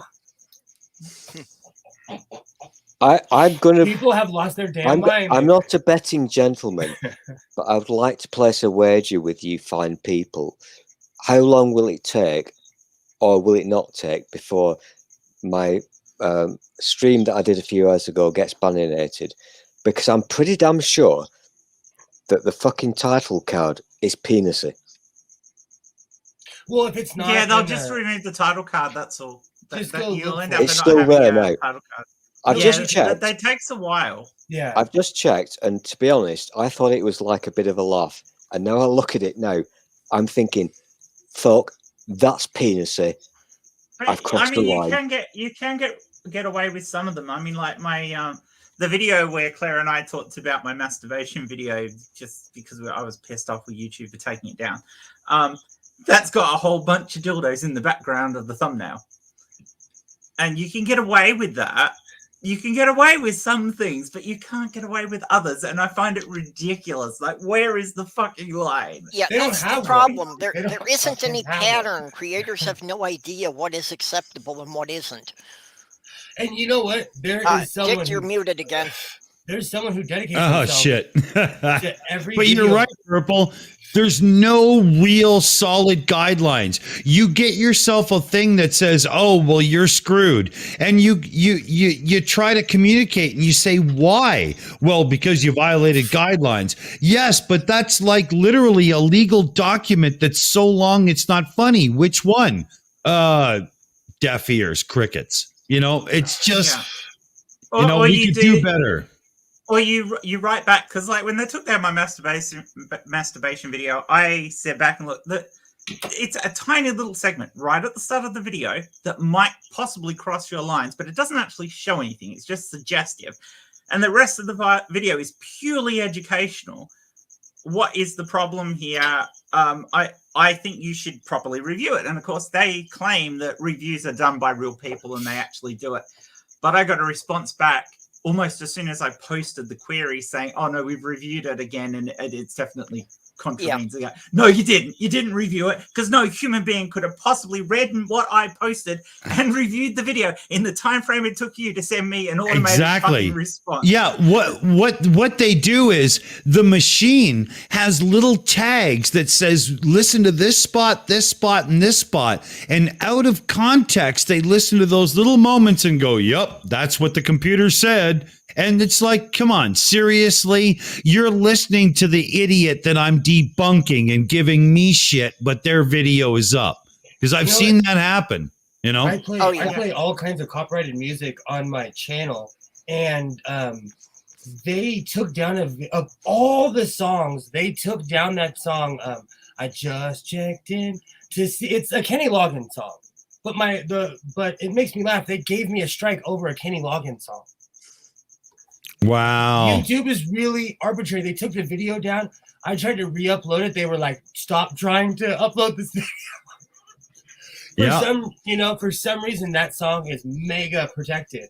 But I play all kinds of copyrighted crap. I play Disney stuff and they let me put it on there, you know. We did a thing, Godless, where I used to do these streams on the Shills channel where I would just pretend to be like a 70s DJ and we would just jam tunes. And, you know, you would get all kinds of copyright claims. It would be disgusting, but they were shared. It was no big cool. deal. It didn't Yeah. take the stream down. They got the money. Well, it's their music. Who cares? I don't mind. But the last one we did on the Shills channel, we got a community guideline strike warning. Exactly. And That's what I've got holy now. man. They're fucking crazy. They're crazy. Yep. Yeah. They've It's so gone nuts. arbitrary. It's so arbitrary. It's And I have to gotten laugh. those. I've had 3 of my Well, streams that were blocked that nobody could view them until I went and As- edited out 30 seconds because it showed something that they claimed was a copyright image. Oh, and Critical Yeah. Circle was telling me that they got one of the, you know how they put out the little shorts from the big show, that they have one of their shorts taken down, got a community strike for it, but the show that the short's from is still up. Wow. And it says in the fucking link for the short which show it came from. So Wow. But to be Yep. fair, they took down Stephen Crowder's channel for a week because he did a bunch of crazy yeah, it should have shit. been forever. Stephen Crowder's an asshole. So it comes in a, it comes and goes. yeah. Along the same the lines as Dave algorithm- Chappell and people like that. So yeah. Well, the algorithm's not perfect, And and they're trying their best, but really it's just complete laziness and greed because humans could do the job so much better. Well, Yeah. of course it's with the millions of hours of stuff that gets loaded every day, but You couldn't have humans doing it. It's not possible. I understand that, but I think there needs to be an element of human oversight, and it's painfully obvious that for a lot of these things there is Yeah. not. there The needs to math be a is out level of of control human for that, review though. so you're not getting, going back and forth with them and just getting automated statements from them that make it clear no human ever looked at the thing. Last I heard, I heard some crazy number, and I could be way wrong, but there's something north of 100 million YouTubers, or something weird like that. I heard some crazy number. How many of those people upload every day? How much data is that? We could do it, but it would be a Herculean task to police something like that. Yeah. Polymathic. Yeah, I you don't could know do- you. the math would be out of control on that. It's doable. I'm with Dick. I'm all about giving people jobs, And I was with Dick before it was cool. I'm saying that to the younger generation, that wants to define everything. After That's Dave funny. Chappelle got me going. To be fair, I don't No. mind about having a video taken down. I just don't think we should lose the views from a video that's taken down. That's right. I agree there. Because that really annoyed me. Because it meant for 5 days my channel had negative views until YouTube figured it out. Because that, Yeah. that video had over Yeah, 90,000 yeah. views. Yeah. Well, one of the history channels I watch, this guy got his entire channel blocked for about a week because YouTube said that it was something like Islamophobia because he had used stock footage that contained an image of a tank with the crescent moon symbol. Wow. But this was stock footage from a newsreel from like the 1960s. Wow. Wow. But they'll let someone call me the N-word 15 times in comment. YouTube is out of control. That's They insane. pick and choose what they want to police. Yeah, it's unfortunately strangely selective, and they won't give anybody a clue of what they're looking for. Yeah. I am gonna release my greatest hits because I take screenshots of everything. But like I said earlier, YouTube has just been not letting things through. Yeah, someone's complaining about your crickets there, Will. That person I don't know may know something about my crickets. That's funny. Oh, Dr. Ben, check your PMs. I just sent you the cutout version of your avatar there. It's the price I paid for living in the good side of town. I kind of miss when I lived in the heart of LA because roaches don't yell. I need beer. I'll be right back. Roaches don't yell. It's true. Crickets they're screaming at me right now. I hate crickets. It's purely sensual. Not when I had to stop spraying bug spray in here because it was just making me even more funnier than I think I already am. Yeah, unfortunately, some censoring is necessary because, some people are putting things up there that are just not acceptable for a general audience. Or like Dave Chappell forgot that black people were gay. Don't even get me started on that. Don't even get me started. I'm mad at everybody. Was there any community that by the end of that show he hadn't personally insulted? No, but see, that's the thing. Dave Chappelle's audience is 45-year-old rich white guys. It's all the people in my neighborhood. So he was catering to his audience. So he's not going to insult them because that's where he gets his money, but he's going to insult his people who should be his own people. And then any other minority he feels like he can punch down at because he's a dickhead. I didn't watch it because 7 years ago, I never thought he was funny and thought he was somewhat offensive. I never thought he was funny. Same person. I never thought he was funny at all. I actually got blindsided because someone I know knew that there was transphobic stuff in it, and they came over to my house, aka my ex-wife. I get along with my ex-wife. I actually hang out with her husband, and they came over and we watched it. And she looked at me because she'd already watched it. She wanted to see if I was gonna flinch, and I didn't. But like I was kind of blindsided by it because me and Marquette kind of agreed that like he can't speak for all black people because most people don't know he already had 100 million before he turned down 100 million. Like Dave Chappelle has so much money, it's astronomical compared to any of us.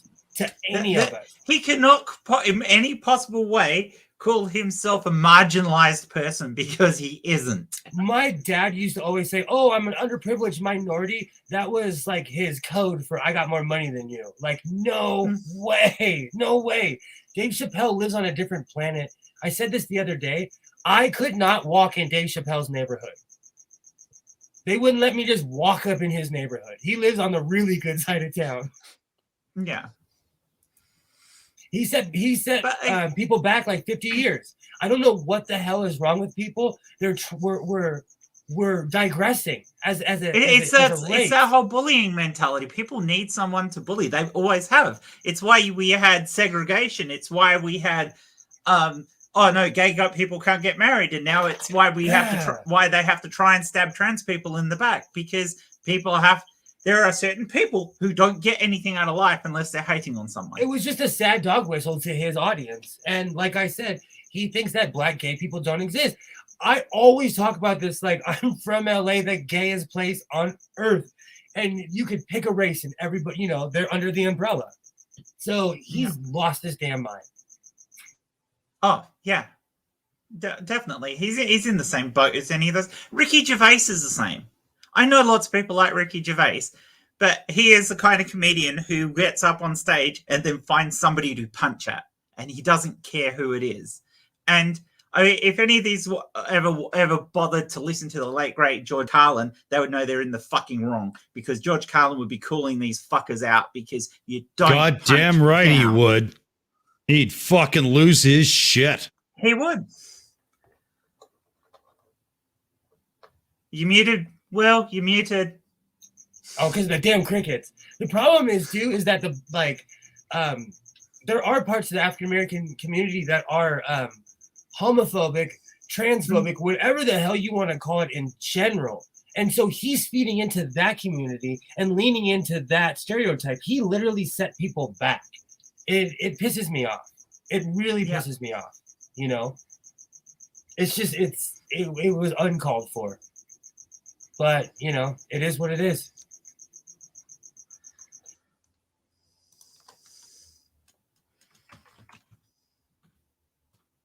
Dick, you were muted. Oh, God damn it. My button's really failing on this thing. I think I might have to take it apart and clean it. But that's why we called our Sunday show the Uncalled For, right? Because it so applies to so many situations in modern life. It's kind of getting disgusting. I mean, we recently had in a town 4 hours north of where I live, we had vaccination passport, the passport system or whatever. We had anti-vaxxers protest out front of and then enter an elementary school. I would have showed up in my truck and parked right in the front. So no one could walk. Dude. Okay, that's the wrong way to use that phrase. Yeah. No, Dude, had that been my town, there would have been bodies flying. That's what I'm saying. I'm telling you. We're violent here. You know? We are violent. You come to my kid's school, do you know, when there was an actual school shooting by my kid's school, I got in the car and I went down there. There were cops everywhere. I was like, get my kid out of school right effing now. We don't mess around with that. We do not mess around with that around here. Especially with spectrum kids, godless. You know what I mean? I mean, our kids are a little bit more vulnerable and they don't quite get the depth of the situation. And as such, you make damn sure it's handled. You know what I'm saying? Honestly, I'm a teacher's nightmare because I work in the field and I know all the laws. So yeah, fucking right. Me too, man. I'm an effing nightmare when it comes, That's why I can imagine both of you being a nightmare. Oh, I don't fuck around at all. Oh, Jen, I homeschool now. It's my third year. I can't be bothered anymore. And I deal with the online people, and I'm a scruffy this and that and whatnot, and sometimes I don't quite get taken seriously at first, but it doesn't take long and everything's all right. And I got a loud bark and I got a fucking good bite. So, it works out all right, I pull the so where I work is a huge employer, and because it deals with special needs adults, I just tell them where I work, and they're like, "Oh, F." They can't lie to me. They can't like tell me anything I haven't heard before. But yeah. I'm seriously thinking about moving because California is just crazy in general right now. Our sheriff won't enforce the mask mandate. People are acting like it's 2018 around here. And like I said, violence is on the uprise, big time. More in the city, but not as much around here. So again, to my stalker, don't come by my house. I don't know you or you. But if you're showing up with any upgrades to the embroiderer, leave them at the front door, but get your punk ass out of here before I open it. It's just weird, it's just weird. I shower people with gifts, but they know who I am, Damn, it's just weird. But thank you.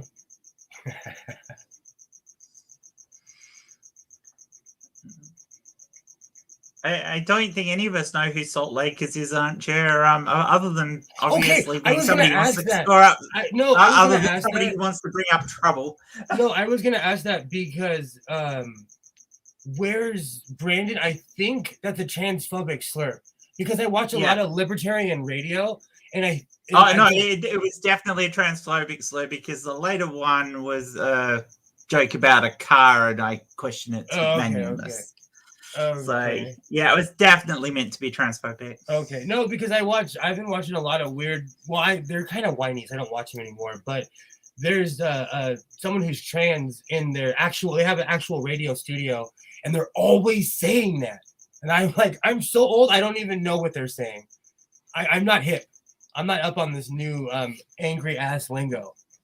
I got better things to do, like fixing surgers. I'm a real life parent, so I get off on fixing sewing machines. You want to come to my pleasure room? I'll shock you. I'll make you something. God the Sewing at the God the Sewing channel.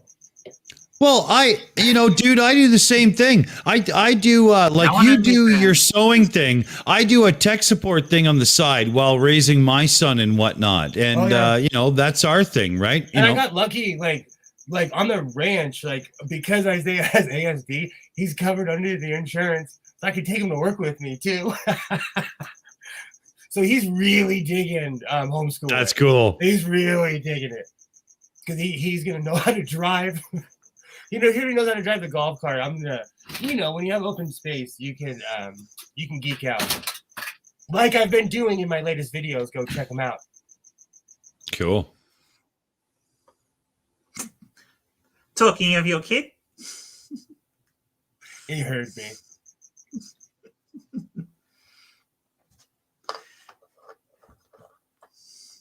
he needs a haircut.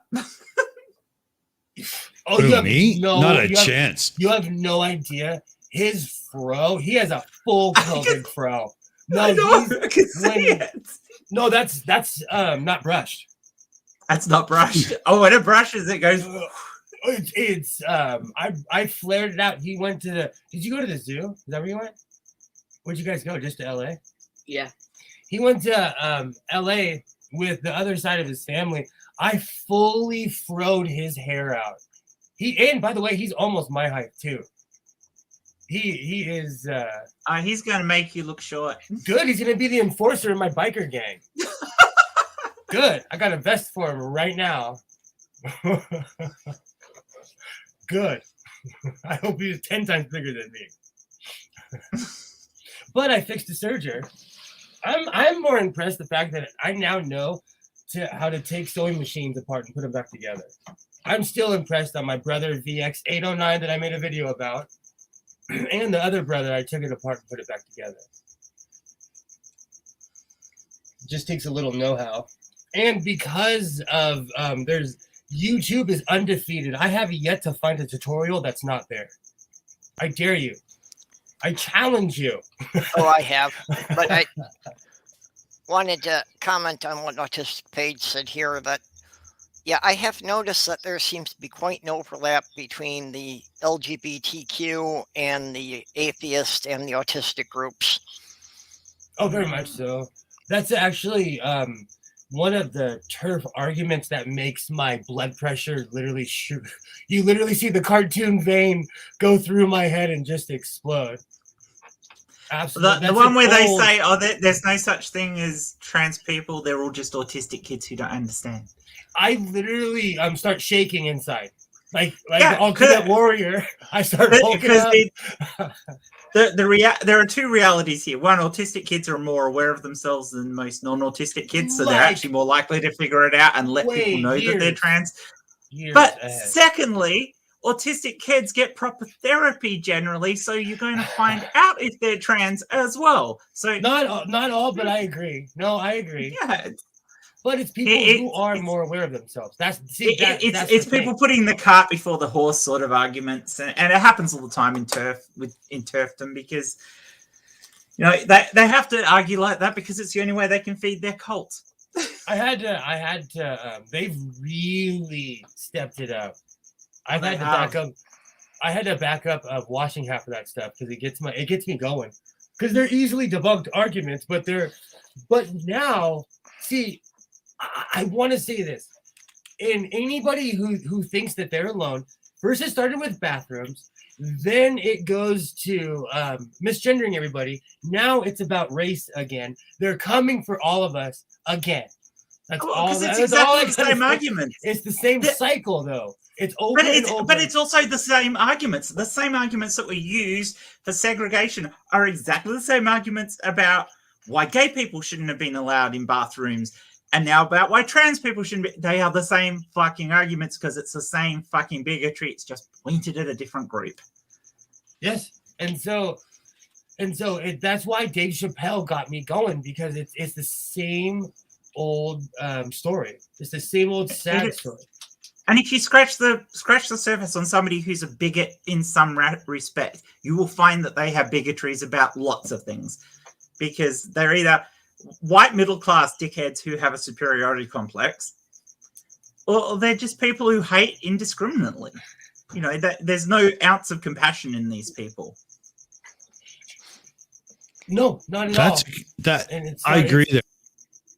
It's the same old crap. And that's why when I see it, I'm like, oh, we fought this argument 30 years ago, 20 years ago.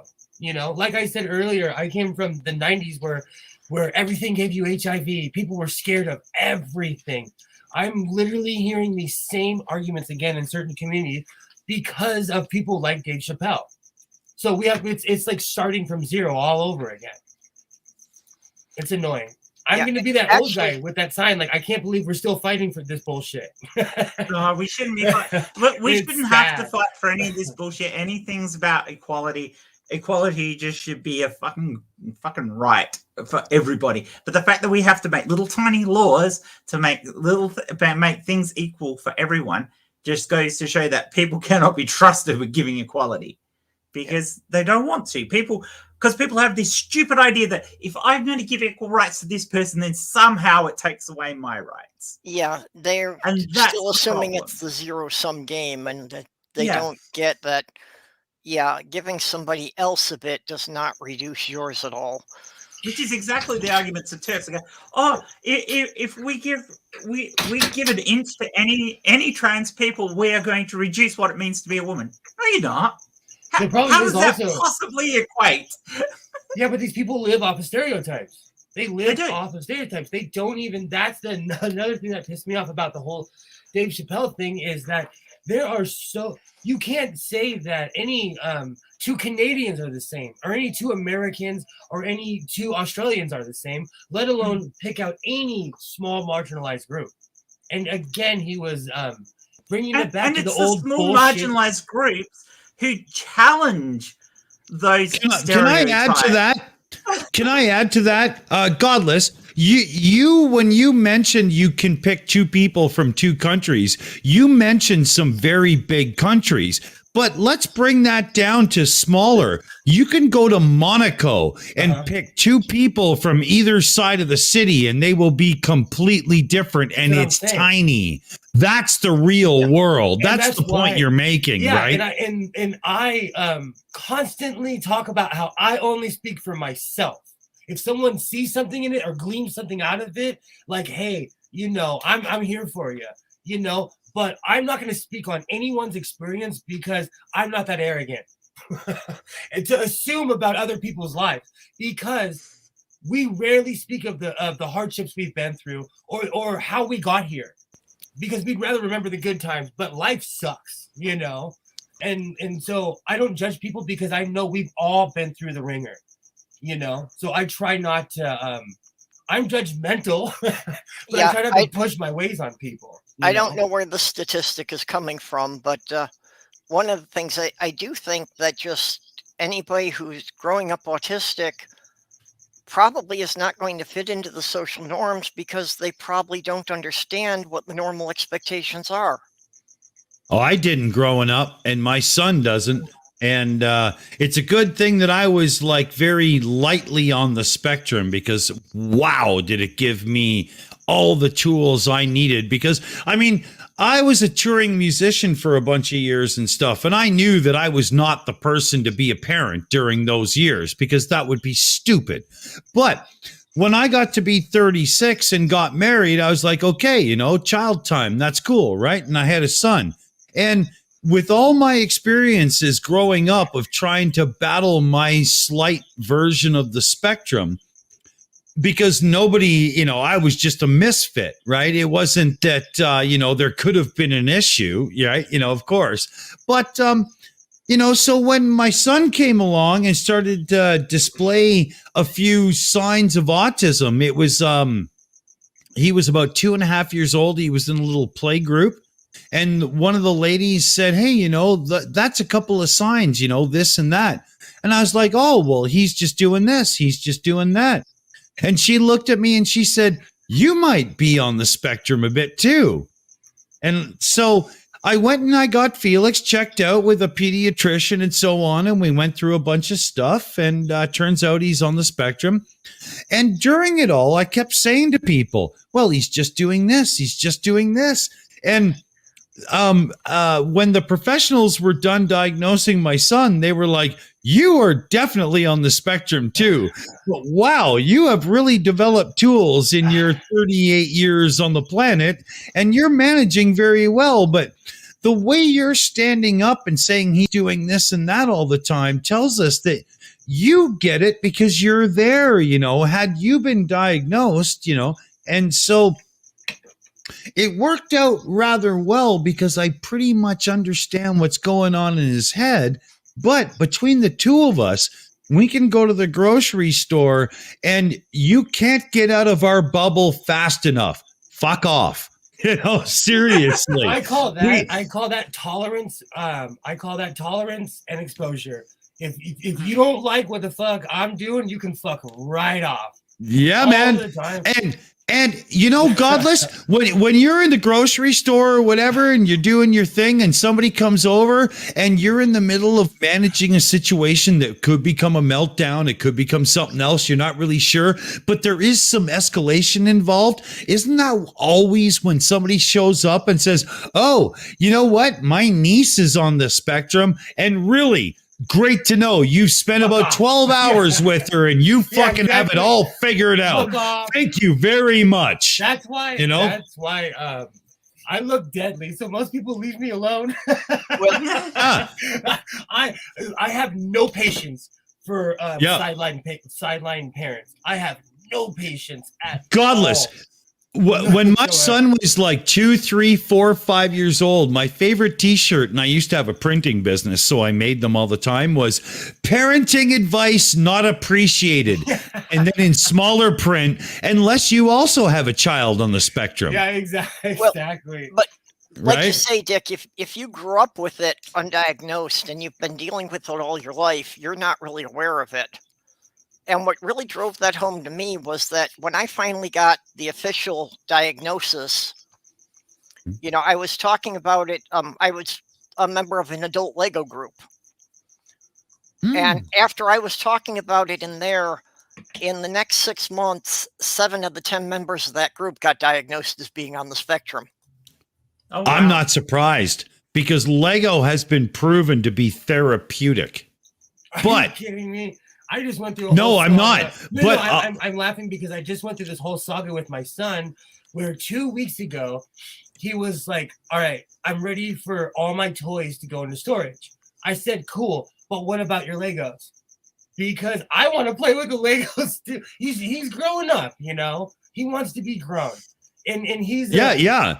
I just saw him there, so he long story short, I went to storage, but I brought the wrong keys. So the Lego sat in the back of my truck because, Did it melt?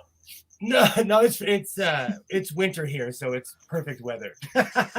So I completely forgot they were back there, and he's like, I don't care about my toys, but I want my Legos back.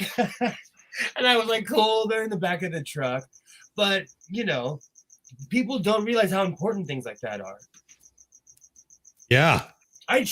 When I'm in public, my son says the most absolute crazy shit on earth. So I keep a straight face and I just have a conversation with him.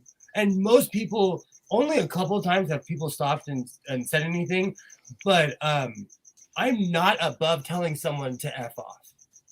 I am not above in any way, shape, or form. I do it once a week. Are you kidding? I do it once a week, man. Only once? Well, I'm sugarcoating it. I'm a Canadian, right? I'm supposed to be the nice guy, Well, people around here are really bougie, so they'll so they're really selfish in that way. So I'm okay with that because most people will mind their own. Like in LA, most people mind their own business. Most people really mind their own business. And there's a lot of people with kids on the spectrum here. So as a parent, I'll give a look to the other parent like, hey, good luck, and just keep walking and tell my kid, like, come on, let's go. I give people respect, like, hey, I know what you're going through. Exactly. You don't burst the bubble. You respect the bubble. Hell Come yeah. on. No, it's Yeah, because man. that's what I want, you know, like I only look like I don't know what I'm doing. I only look like that. I actually know what I'm doing. No, what you're giving the freedom to make sure that they can take it to the limit before it has to be controlled. You know, when you're dealing with somebody who's 12, 14, 16 on the spectrum and stuff, you can't be hovering like they're 7 years old, even though in some ways they are. You've got to give respect to the fucking stage of life they're in, man. Oh, and because I've you know, I've raised him his entire life. Like, I am total hover dad, and it hasn't been easy, but I've learned to take a step back. You know, I have to, you know, because he's going to be a functioning person in society one day. Liam, I also found this interesting because I've actually joked about it, that I deal well with small children and animals, not so well with teenagers and adults. I actually think I can communicate better with cats than I can with most people. I'm like that with dogs. You know, Like, I mean, if I just had the tail to display the right body language for them, I'm sure we'd do fine. No, it's you know what? It's not easy, but you know, I get through it. Yeah.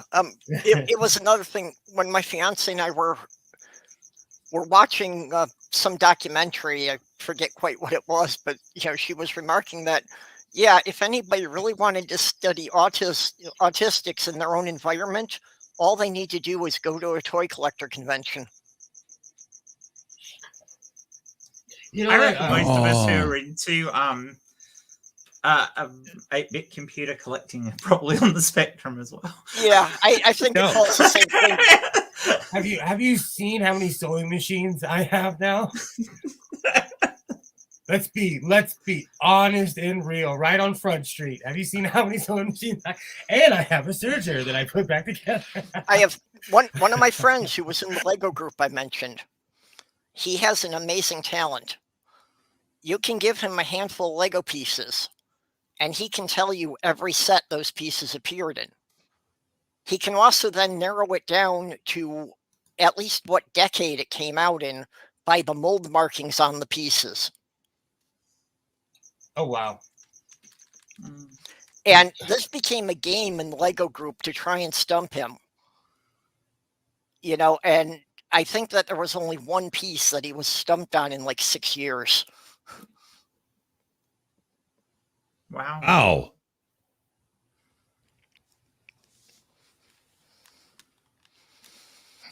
Yeah, so just that, you know, that hyper attention to detail that some of them get. See, I'm all scattergun. I'm all over the place. I've never narrowed it down to one interest that I focused on for that long. For me, it's always been cars. It's just that simple. You know, if it drives fast and I can heel and toe shift down into the braking section and into the apex, I'm okay. That's all it takes. Yeah, but at the same time, it's like any subject that comes up, I've got some bit of random trivia that I've got no idea where I picked it up from. But you talk to a lot of people, Pip. So. Yeah, but that's what I mean, is that I don't stay focused on one thing. I'll get obsessed with something for maybe a year or two, and then I'll move on to something else.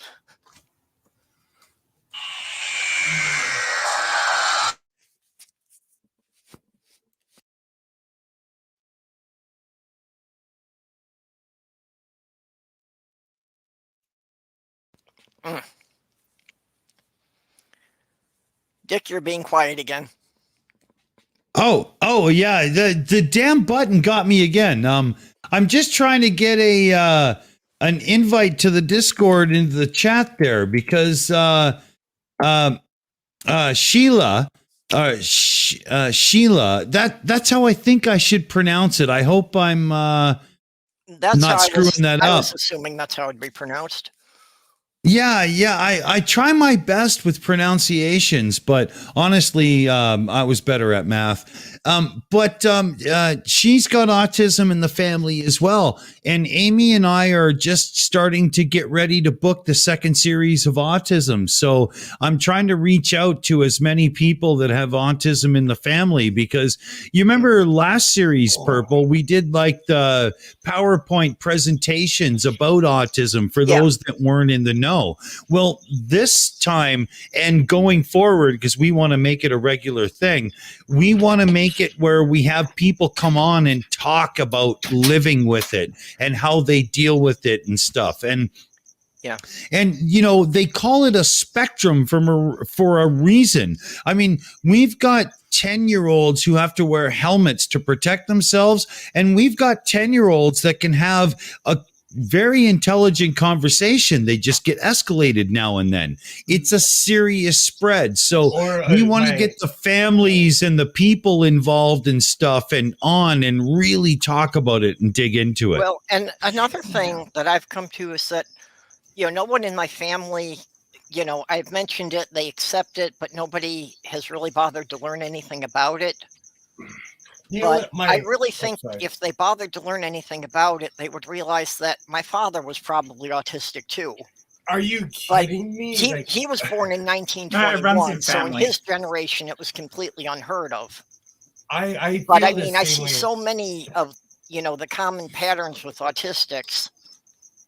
I feel the same way about my father as well. He, people were like, towards the end of his life, did he go senile? I was like, no, he was just himself. Yeah. He was I will catch you guys later. I've got to go and make a couple of phone calls. Have a great rest of this. Talking to Kitty. Hi, Kitty. I don't know. Hi, Kitty. Thanks for joining us. Hi, Kitty. I can't stay for long, but I saw that you were still going, so I figured I'd pop in for a minute. Yeah, actually, Aunt Jur had just mentioned you. Oh. Yeah. Speak of the devil, and I shall appear. How are you, lovely? And I'm going to head off. Yes, I will catch you later. Just message me. I will talk to you later, Kitty. Yeah. Love you. We'll Bye. talk later. No, it's been a long day. Finally, Jesus Christ. How are you, Kitty? Well, I had my son's therapy today, and that's like an hour and a half drive each way. But then we went to the pumpkin patch afterwards because, tradition, get pumpkins, carve them. And so then it's up to me to sit there scooping out these big ass fucking pumpkins. And it started getting dark. So I had this tiny little LED fucking 3 AA battery lanterns that I'm using to scrape it because my dad's halogen work light is busted. So that was fun. Up to my elbows in pumpkin guts. I miss that. It's one of the things I remember as a kid was driving up to the pumpkin farms in Wisconsin. I can't bring one in my house until the day before because he'll want to carve it. And we did that last year, and I ended up having to get more because they were moldy within a couple of days. Well, yeah, that's the problem I have is that I can't put it outside, and there's no way I could keep it inside without it going bad just within days. You can actually get at the dollar store, they have these little foam pumpkins. They're made out of styrofoam and they're hollow on the inside. So you can actually take an X-Acto blade, carve off the top to make the little lid, and then carve a little jack-o'-lantern and then get the little tea lights they sell at the dollar store. So you can have little jack-o'-lanterns you can make yourself and set them up in the house and they will never go bad. That's pretty cool. That would be cool because I haven't had time to sort through my bulk of Lego for enough orange pieces yet. I don't even want to know how many orange pieces of Lego my son has. I'm constantly stepping on the damn things. I blame somebody years ago. Kitty, you mentioned your son to therapy. Now, right before you joined the stream, we were talking quite a bit about autism, and Aunt Jur said, had I talked to you, you joined the stream and talk about therapy, so I'm pretty sure I can put 2 and 2 together here. Yeah, no, my son is on the spectrum. Yeah, mine too. He's 14 and we're doing grade 5 math and English and stuff. I homeschool him. He does occupational therapy and speech and language and whatnot. Over on the Shills, Amy Hogan and I, her son is 16 on the spectrum as well. And we've done a series of shows about autism, and we're about to start the second series where instead of doing like PowerPoint presentations to educate those who don't understand what they're even listening to, we're bringing families in that live with autism so we can talk about day-to-day lives and stuff and whatnot. It's going to be a weekly thing coming up. You might be interested in joining us. Yeah, I mean, my schedule permitting, like I've had a lot going on, in real life, so I haven't had as much time for the whole internet thing lately. But Well, we're just hit me gonna up. Let me know. float the show around to make sure that everybody gets a chance, and so that, I mean, if you stick to one time, then you exclude the UK and so on, or you know what I mean, or for Pacific Coast, it's too early. It's still in the afternoon, right? So we're just going to float it around and make it make sense. Okay, yeah. I mean, feel free to hit me up on Twitter. And like I haven't been as good about checking Discord and Twitter. But I haven't been on Twitter in 3 months or so I know what you mean. Yeah, I don't know. I kind of checked out from some of the online stuff with things that were going on. There is some good news since the last time I spoke, because the insurance didn't want to pay for the occupational therapy for my son, so he had regressed quite a bit, especially with his food issues. But he just started occupational therapy back up again this week. Unfortunately, they've only approved 1 session a week when he was doing 2 before, but it's a foot in the door, and hopefully we can get it expanded back to the 2. Kitty, do you have nightmare issues year after year with getting the approval for the funding and stuff? Because Amy Hogan, who lives in Maine in the United States, I'm Canadian, right? Yeah, you lucky fucker. She literally goes through 3 months of hell every year getting this fucking shit sorted out again. Is that the same for you? So, case in point, the insurance was like, oh, well, we only cover occupational therapy for short term. And he's already had it for over a year, so that's longer. So then we switched insurance, and that was a whole hassle and nightmare in and of itself. And then, COVID happened, so like that kind of set things back a bit too. But finally got him in, got the authorization, the insurance that we changed to would take it and would, authorize it and everything.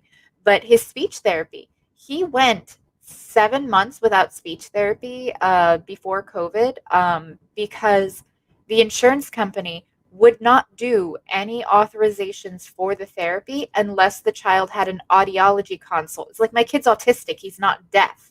So not only did I have to wait. That's ridiculous. Now, I ended up having to shell out hundreds of dollars out of pocket for this test because the only places that would do it, that they would accept, had months-long waiting lines because this insurance company is a big insurance provider in the area. And so everybody was so backed up with everybody needing audiology consults for, treatment for autism, like for therapy needed for autistic children. And it's like, of course, the audiology came back fine. There's nothing wrong with his hearing. But the fact that they would not even approve services, they do the same thing through here. that. It's ridiculous. It's ridiculous. I mean, and it Kitty, causes setbacks for these kids. I just went through that actually, all that recently. But I pay for a private company that comes to my house and does therapy.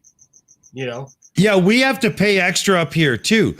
Now, Godless, is this a state to state thing? Like, do you have the same issues year to year getting the funding? No, but California has a giant infrastructure, not just for like kids on the spectrum. If you name a disease, if you name something, we have a clinic for it and a giant infrastructure for it. So our insurance. Well, like everything else in the U.S., what they'll cover is going to vary depending on what state you're in. Like so Kitty, it's a red state. Yeah. Okay. I don't like California, but they hook up. If you have a disability, if you are under the umbrella LGBTQIA+, like they will hook you up in California. Don't move here. I love you. Don't move here. But yeah, no. The blue states, the liberal states, are much better about services. They're not as good as the socialized healthcare countries, but you know, they are a lot better than anywhere else in the United States. Any purple or red state, red states are the worst. So, Yeah. so here, let me tell you how it works for me. Okay. And I'm not bragging or anything, but I just wish that you guys had it the same, because it's when my son was not in school, when he was preschool age, you know, like pre-kindergarten, I got $26,000 a year, no questions asked, to pay for therapies and stuff.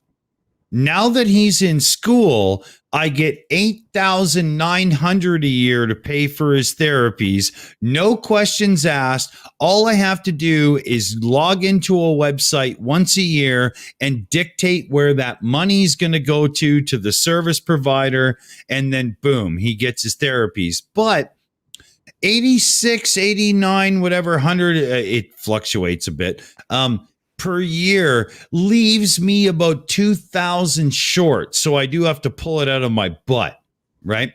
And, but still, I never, ever, ever have had the stresses that you guys have gone through year after year. I can't imagine, Kitty, what it's like to fight for something that's the same goddamn fucking shit the child was going through last year. And it's not like I can cure it with a fucking shot, you assholes. Like, it must be just fucking heart-wrenching bullshit to go through this every year. Yeah, well, that's standard for any social services in the US. You have to get recertified every year. Well, here's the thing. I have to go through this stuff for myself as well. I deal with chronic illness and chronic pain. Me too. So I have to fight, you know, for and deal with prior authorizations and all this other stuff for things that it's like a medication I've been on for 8 years, and then they'll be like, oh, no, you got to do a prior authorization. At one point, they were requiring, when I was on the same insurance that my son and I, you know, had before that they canceled his OT, they were requiring a prior authorization form every single time I filled the script. Now, prior authorization forms can take weeks to process, and my script is filled every 24 days. Wow. I live with fibromyalgia, right? I live with fibromyalgia. I'm a person with a disability in Canada. And every year my shit just renews because they know it's not going to change. It's not like I'm going to be cured next month. You know what I mean? So, yeah, I can't imagine what it's like for you guys. Social Security is a bit better. They actually only make me go in once every 3 years to prove to them my diagnosis hasn't changed. I mean, But, that would be a godsend signed by every doctor I've seen in the past year. Each state's different. Like in California, I laughed today, and I was saying before the stream started, they kept on saying that Isaiah was actually autistic, and I was like, when all the teachers went out of the Zoom meeting, I asked Isaiah's day-to-day teacher. I asked her, I was like, what does that mean? And she's like, you'd be surprised. There's a lot of people who say that their kid's autistic, or their kid hasn't had a diagnosis or something, and they get through the system. And I just thought that was weird, because my son has autism. It's just weird to me that someone would lie and try to rip the system off. But I can see, because the kid gets comprehensive care. Like, my son gets great care, even for someone who's being homeschooled, he gets absolute top tier care. So yeah, similar to Shyla there. My son was diagnosed when he was about 2 years old, and my son will be 8 in April, and I'm homeschooling him because he's honestly just not ready for public school. Like, COVID is a main reason, that it solidified my decision, but I'm glad that I did it, because I still think he's not quite ready for Gen Pop school. He still struggles with writing. He doesn't like holding things in his hand for writing, and that's going to be an issue, with regular school. You have to write, and I'm working on it, with him. And now that he's back seeing Tim, his occupational therapist, the two main things that Tim's going to be working with him on are holding things for writing, because that I'm still struggling with that, because he hates it. Like, he might doodle with a crayon for like 2 minutes and then he's over it and he just doesn't want to do it. But get him typing on a keyboard, like a touch keyboard, like on an iPad, and he's fine. So, and it's just like a tactile thing for him, I think.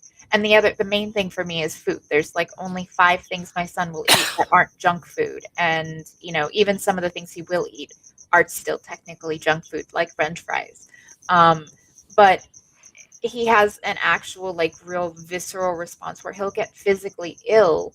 Like, even when he tries new things, like, voluntarily, like, not even talking about me feeding it to him, but we have this reward system where it's like, all right, you get a reward every time you try a new food thing.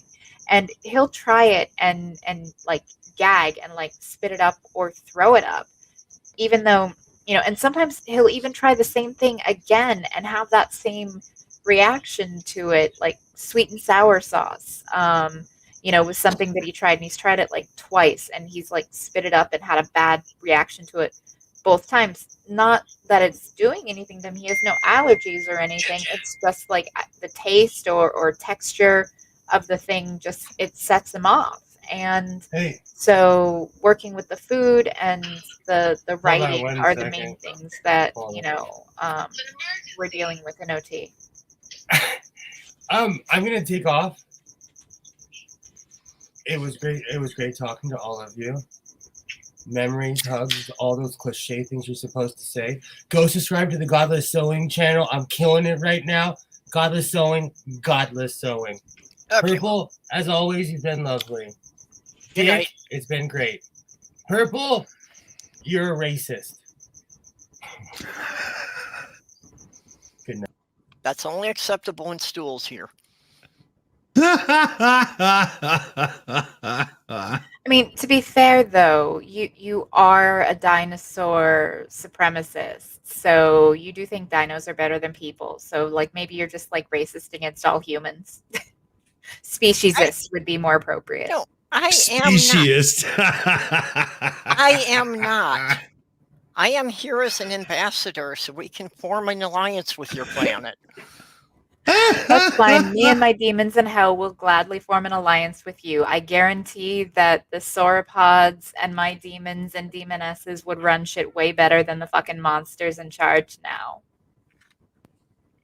I, for one, welcome our demon/dinosaur overlords. What am I supposed to say right now? That's the whole point of it. We ceratopsians are a peaceful people. We're trying to make an alliance to help protect both our planets from the tyrannosaurs who are right now living in your hollow moon ready to take over. Oh, I mean, I'm honestly just waiting for it all to burn to the ground so we backstory can for move this. up from the basement. Because, like, hell is the basement of the world, and it's a party down there, sure, but it is a little bit cramped because there's a lot of people that end up there. Now, it's also separated into 2 separate sections. There's the cool hell, where all of the cool people and the scientists and the atheists, they all hang out over there, and that's where the party's at. And then there's the bad hell, where people like, you know, Hitler and Mitch McConnell go. And depending on how sadistic you are, that could be a fun time too. Hitler and Mitch McConnell. You're welcome for that. Oh, that was really good. Well done. I applaud your efforts. Yeah, no, I'm an unapologetic lefty. Mitch McConnell, I think, has done more to harm this country than anyone. Trump was awful. Trump did a lot of damage. There's hundreds of thousands of dead Americans on Trump's hands, with their blood on Trump's hands. McConnell has done way worse things than Trump. I couldn't agree more. I'm a leftist Canadian, so you know what I mean? I'm right there, you know? Like, I can't understand a nation that wouldn't have a socialist version of healthcare, because a healthy populace contributes, and as such, everybody wins. How can that zoom over people's heads? Greed. The only word is greed. It's more than that, actually, because if it was just the healthcare, I might like be inclined to agree that it's the greed of the rapacious for-profit middlemen that are insurance companies. But it's more than that, because at the same time, the Republicans have been steadily dismantling our education system. They essentially want a dumb and ill populace. And also, oh, go ahead. They want to get rid of the middle class so that you have a huge group of bottom burger flippers and then the top, right? Well, and partially, although they haven't thought it through that middle class is the only thing saving them from the guillotines. But when it comes down to it, there's a huge issue. A lot of people are losing their homes because of COVID, because they lifted the moratorium on evictions. But even before that, people were losing their homes. And unfortunately, there are large companies that are coming in and they're buying up all of the small single family, like starter homes, basically the homes that you would buy when you first get married. And they're small, they're not super expensive, but they're meant for you to have. And then, you build up a little bit of wealth, maybe put some work into it, flip it, and then buy a bigger house as your family expands. Like, that's the American dream, is you get your starter home, you put some work into it, then you sell it and have a little bit more to put on a down payment for a larger home for your increasing family. You got to get to the white picket fence in the yard and everything, right? But here's the thing. These large companies are buying up all of these starter homes, and it's happening right now, and they're not selling them. They're only renting them because they want an entire populace of people trapped renting forever. And they're inflating it like wildfire. So bad. Kitty, what I always say to people is, one day Mr. Lawyer is going to walk down to Starbucks to get his coffee in the morning, and there's going to be nobody there to serve it because nobody can afford to live near the Starbucks to fucking work there. Yeah, you're not wrong. And right? I mean, here's the thing. Like, we are in late stage capitalism in the United States, and we are charging full steam ahead towards a cliff, because eventually we're at the fail point. We're totally at the fail point. No, it's going to all collapse. Now, we were at this point once before, at the Great Depression, and FDR instituted social democratic policies like Medicare and Social Security, and that is what saved capitalism. Had it not been for the tax rate on the wealthy and corporations he instituted and maintained, and not for the social safety net programs he instituted, we would have gone off the cliff a fucking 100 years ago. But he was a capitalist, but he realized, oh shit, like, capitalism's about to fail, y'all. Let's pump the brakes. Let's do some like patching. Didn't fix the issues, but put some patching on there, and it held up, for that apartment inspection, But that's a good way to say it. I like that. That's really what it was. It's like, you fucking fucked up your apartment, but you have an inspection coming up. You put some spackle and a little bit of paint and hang up a fucking picture frame over it. So it's like, from a distance, it looks good as long as no one gets too close. But once you start inspecting it, it all just starts falling apart. Yeah, that's right. That's about it. Let's patch it up so it passes the inspection, and then they won't come back for 5 years. Mm-hmm.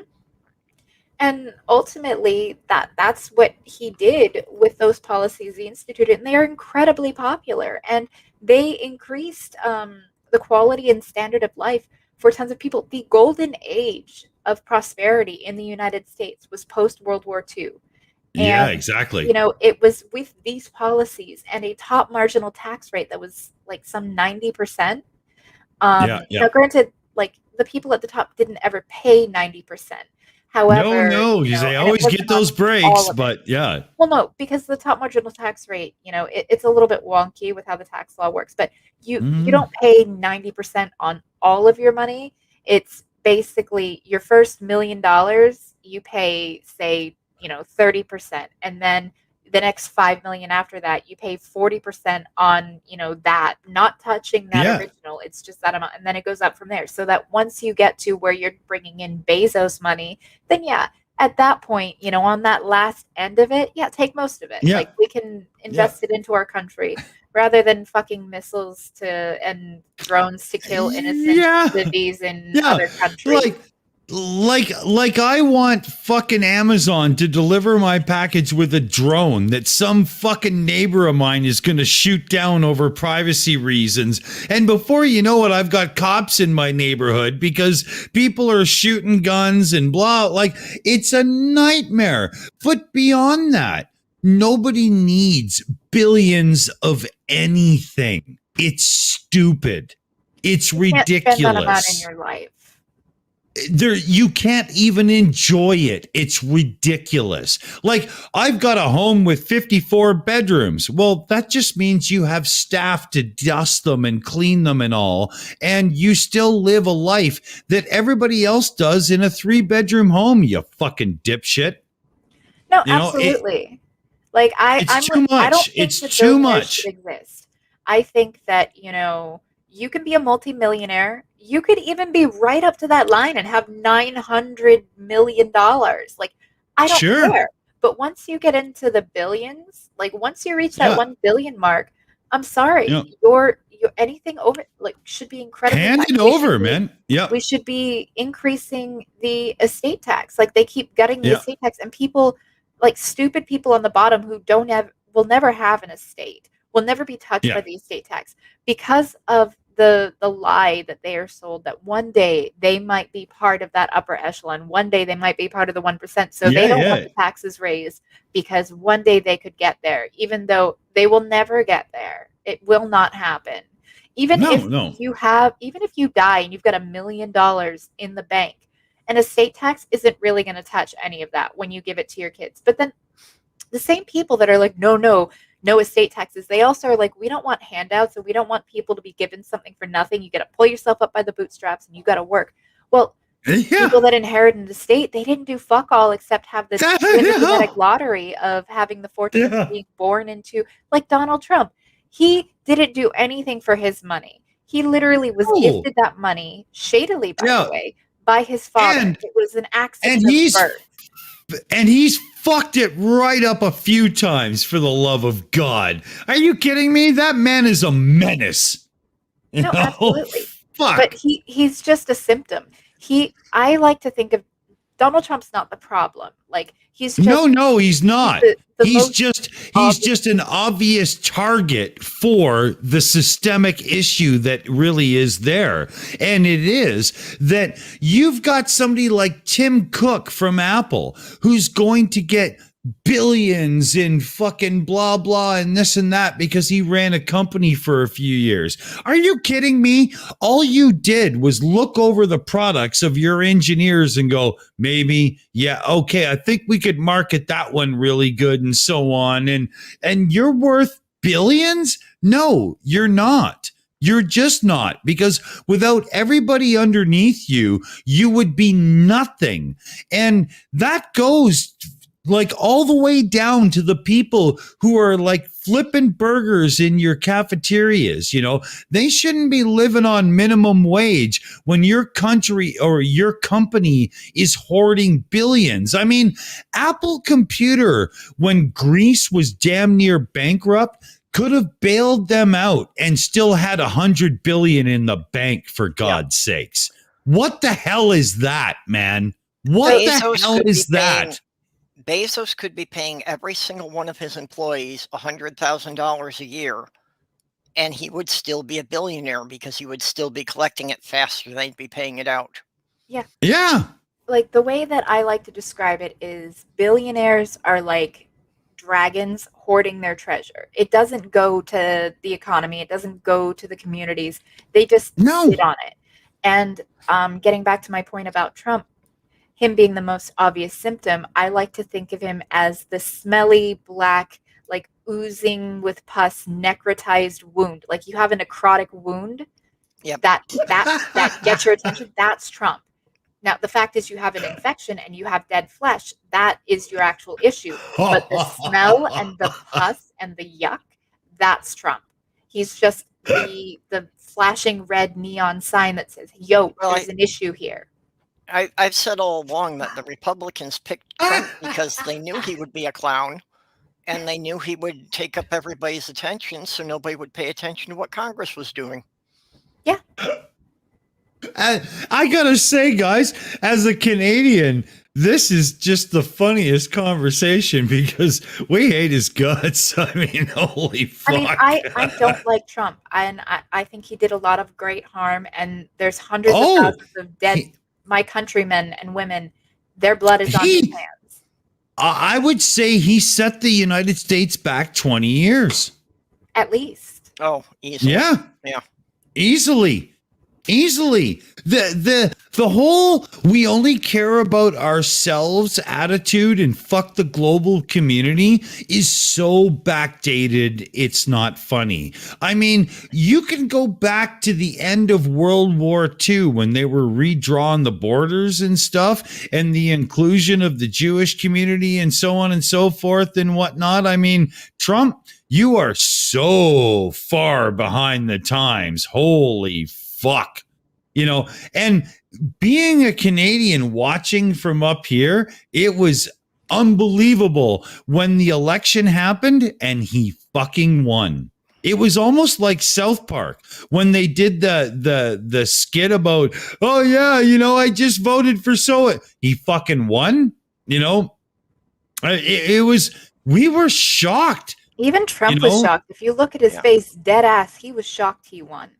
Now, a little story about that. Like, I voted for Hillary, and I am absolutely not ashamed of that fact because I was trying to avert the crisis. But she's a cunt, and I can't stand her. But that's a whole other thing. But she was the best of two evils, right, Kitty? Yeah, Bernie I did was not my vote guy. for Hillary. I just voted against Trump every time he ran. Yeah, that's also a fair point. Now, the night before the election, I could not sleep. I just had this feeling Trump's going to win. He's going to win. And I was like anxious and, you know, like I felt like, so I was up all night. I went to the ballot. I cast my vote and everything like that. And then I'm watching the election coverage. I actually fell asleep on the couch in the living room before they called Florida, my state. And I woke up at like 3 or 4 in the morning to the news ticker saying that Trump had won. And it was like it was right before dawn. And so like there was like a foggy haze. I felt like I woke up in Silent Hill, and I literally was like in stunned like shock for a couple of days. The fact that, you know, my country did this, that the people of my country did this to us. And I knew it was going to be bad. I didn't think it would be, you know, 500,000 dead Americans bad, but I knew it was going to be bad. And I almost felt like somebody died. Like, and it was that bit of me that actually hoped for the future of my country, you know, because Bernie got cheated and we ended up with Trump.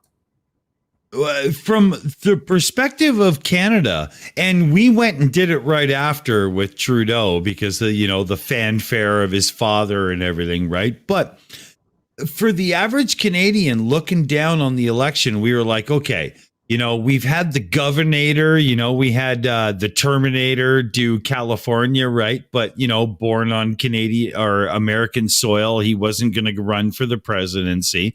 And you had Sonny Bono as a congressman. You had, what's his name? Yeah, Al Franken, right? He and right from Saturday Night Live. I mean, I was a big fan of his with Deep Thoughts and stuff, right?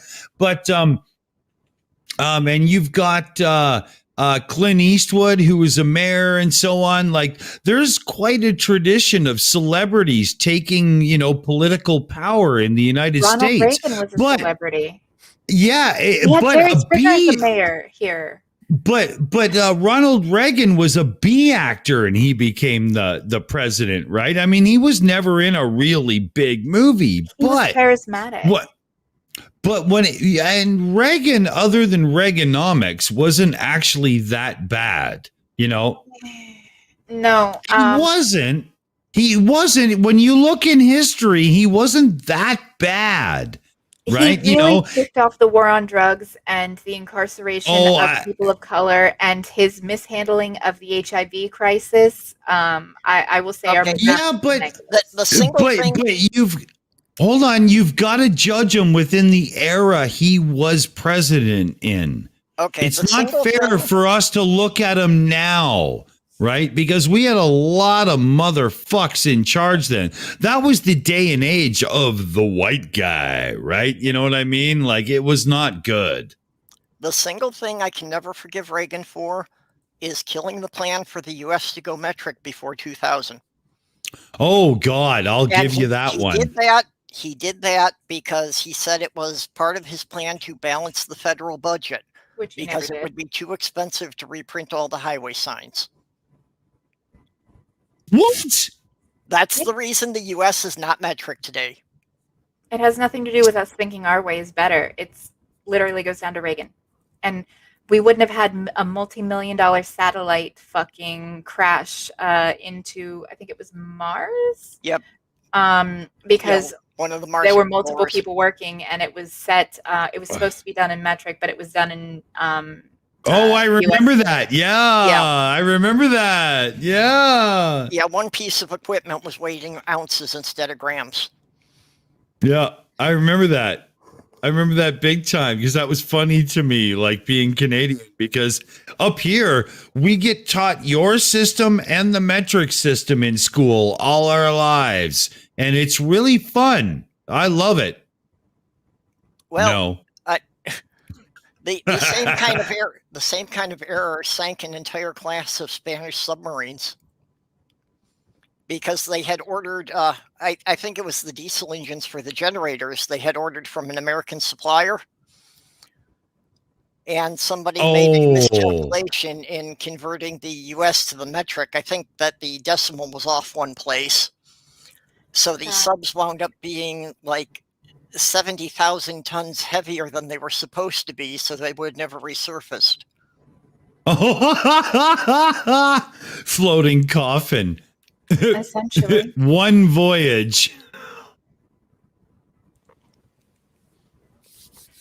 But no, I mean, when it comes down to it, like, the fact of the matter is we as a species should know better. We are a social species, and, you know, I don't think it's wrong.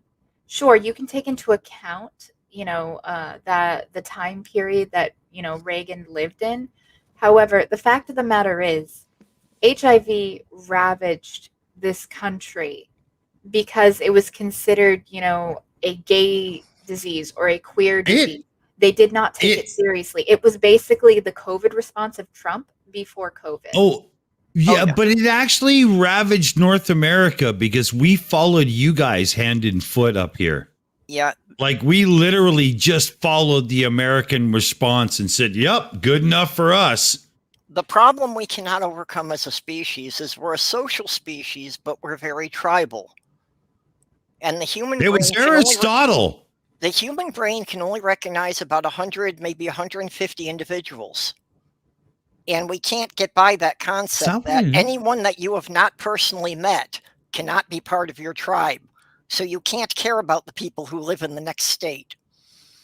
Wow. I can.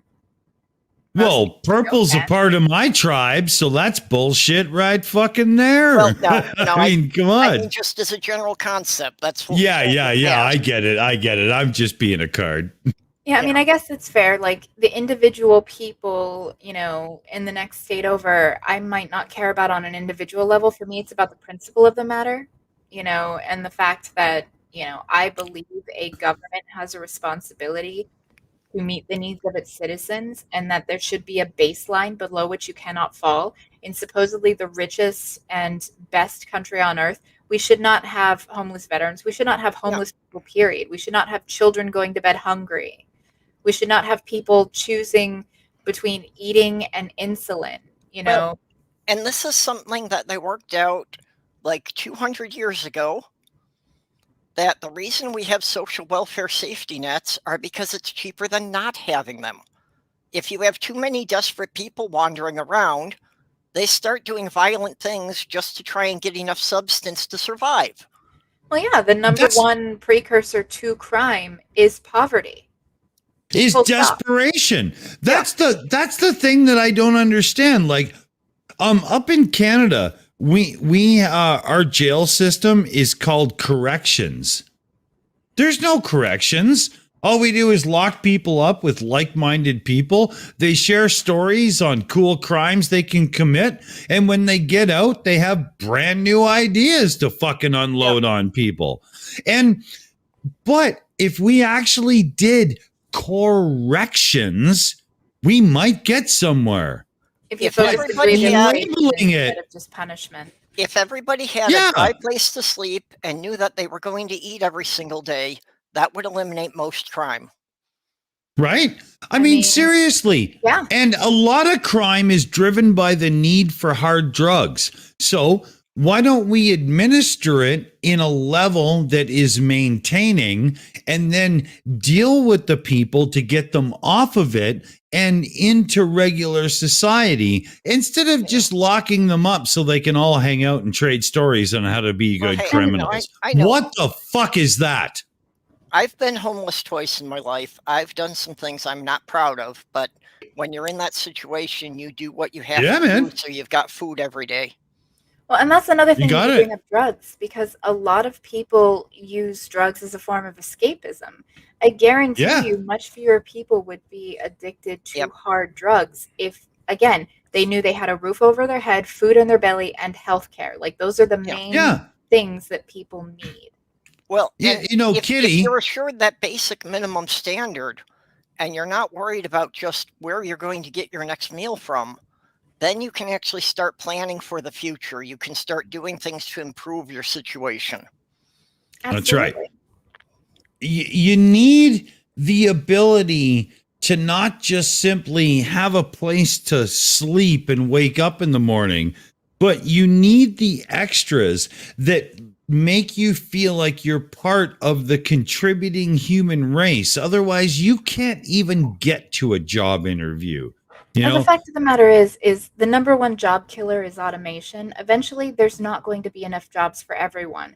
So unless you want to have a two-tiered society, you know, we're going to have to switch to some form of socialism. We're close to that now. We're close to that now. I think, Kitty, that's why we start in the last couple of years in North America. Our news outlets have actually talked about the European sort of, experiment of guaranteed income. And I believe that's why we're hearing about it on the news here, because we're getting to a point where, you know, if Starbucks can be administered by a machine that you just drive in and put your cup in and swipe your card and pay your $6 for burnt tasting coffee, if that's your fucking thing, well, then, you won't even need people for that. Right. And when we get there, and we're not too far off now, what happens? What happens? Because you're either looking at like science fiction stories that we grew up on in the 80s and 90s that depict some serious crap, or you plan for it and start prepping. Because if you've got people like we were talking about earlier who are raking in billions and have 12, 13 homes and big yachts with like 12 staff just to get it around and stuff, where somebody else can't even afford their own bedroom in a shared apartment and they have to sleep on the couch, but they have a full-time job as a barista or a burger flipper or whatever, everybody's life comes crashing down. It's not just the ones on the bottom. No, absolutely. Yeah, and that's the absurd thing, is that people working full-time jobs cannot afford a studio apartment in most cities in the US. Yeah, same up here. Same up here. I mean, myself being a parent, mostly single parent of an autistic child, I was lucky enough to get into a subsidized housing situation. So I have a 2-bedroom townhouse, upstairs are the bedrooms and the bathroom, downstairs, kitchen, living room, dining room, and stuff. It's not the biggest place in the world by any means, but it is slightly subsidized.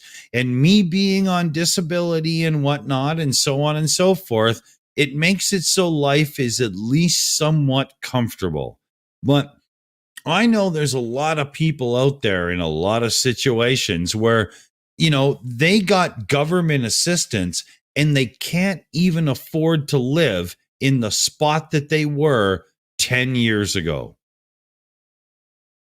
Well, Right? I mean, part of the issue, at least here in the United States, is we've moved away from being a manufacturing economy to a consumer economy. Henry Big time. Ford was like problematic in a lot of ways, but he did institute the 5-day work week, and he did pay his employees a good wage. Barely. He realized that if he didn't pay them that, then they would not have money to buy his vehicles. And if he That's didn't give right. them a weekend, they wouldn't buy the vehicles because they wouldn't have time to use them. So, Yep. I mean, those are good things that came from a problematic person. But going to what Shyla had said about the prison system, fun fact, if you didn't know, slavery is still legal in the United States if you're in prison. What? If you are in prison, you can be forced to work for pennies a day or pennies an hour. Yeah. You can be forced to fight fires and put your life on the line, literally. Most of the people for fighting a the couple dollars a California day. wildfires were prisoners. Yeah, the California wildfires, they were all prisoners doing it.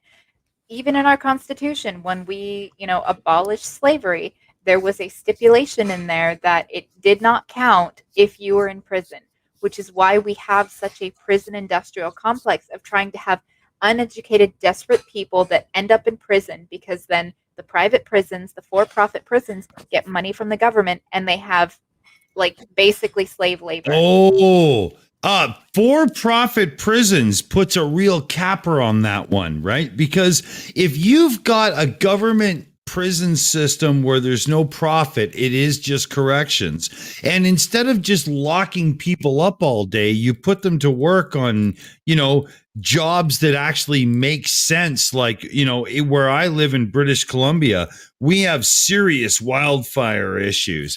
And there's been a call recently for, well, if people are sitting around in prisons, why can't we get them out to, help clear the brush and stuff that is the danger of the fire? Now, there's something to be said about that, but at the same time, this whole, slave labor, and, underpaid and stuff. I mean, okay, so I'm very socialist as a Canadian, but do I pay somebody in prison a real hourly wage for simply working their debt to society off? That would come down to maybe what they did, how long they have to be, and so on and so forth. I think there may be some criteria there, but if you've got somebody who's some, atrocious piece of shit, and they have been, put to jail for 15 or 20 years and stuff, I have no problem with them working 8 hours a day to, repay society and basically not getting paid at all. But putting your life on the line, fighting fires, untrained and things like that, that's some fucked up shit. That's way beyond simply picking up highway garbage and whatnot and contributing back. You know what I mean? Yep. It's one thing forcing prisoners to do community service, like picking up garbage on a highway. But even then, I still think that they should be paid for their labor, because when it comes down to it, when you start making exceptions, it makes it easier to expand those exceptions. Saying that, we outlaw slavery except for this exception. What I'm saying here, I though, see is also that a problem that, even if they get experience at a job in prison, in the U.S., the felony is on the record forever, so no company is going to hire them. Or very few will hire them.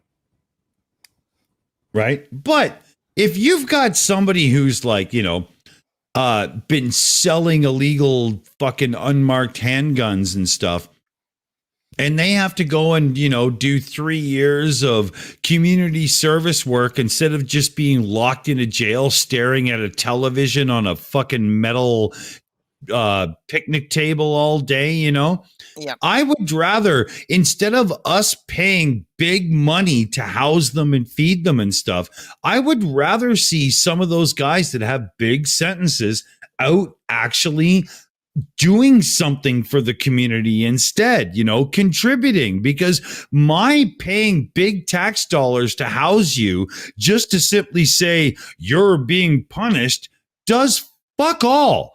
Well, When here's that the guy thing. gets out, he's got no skills, no nothing, no blah, blah, blah.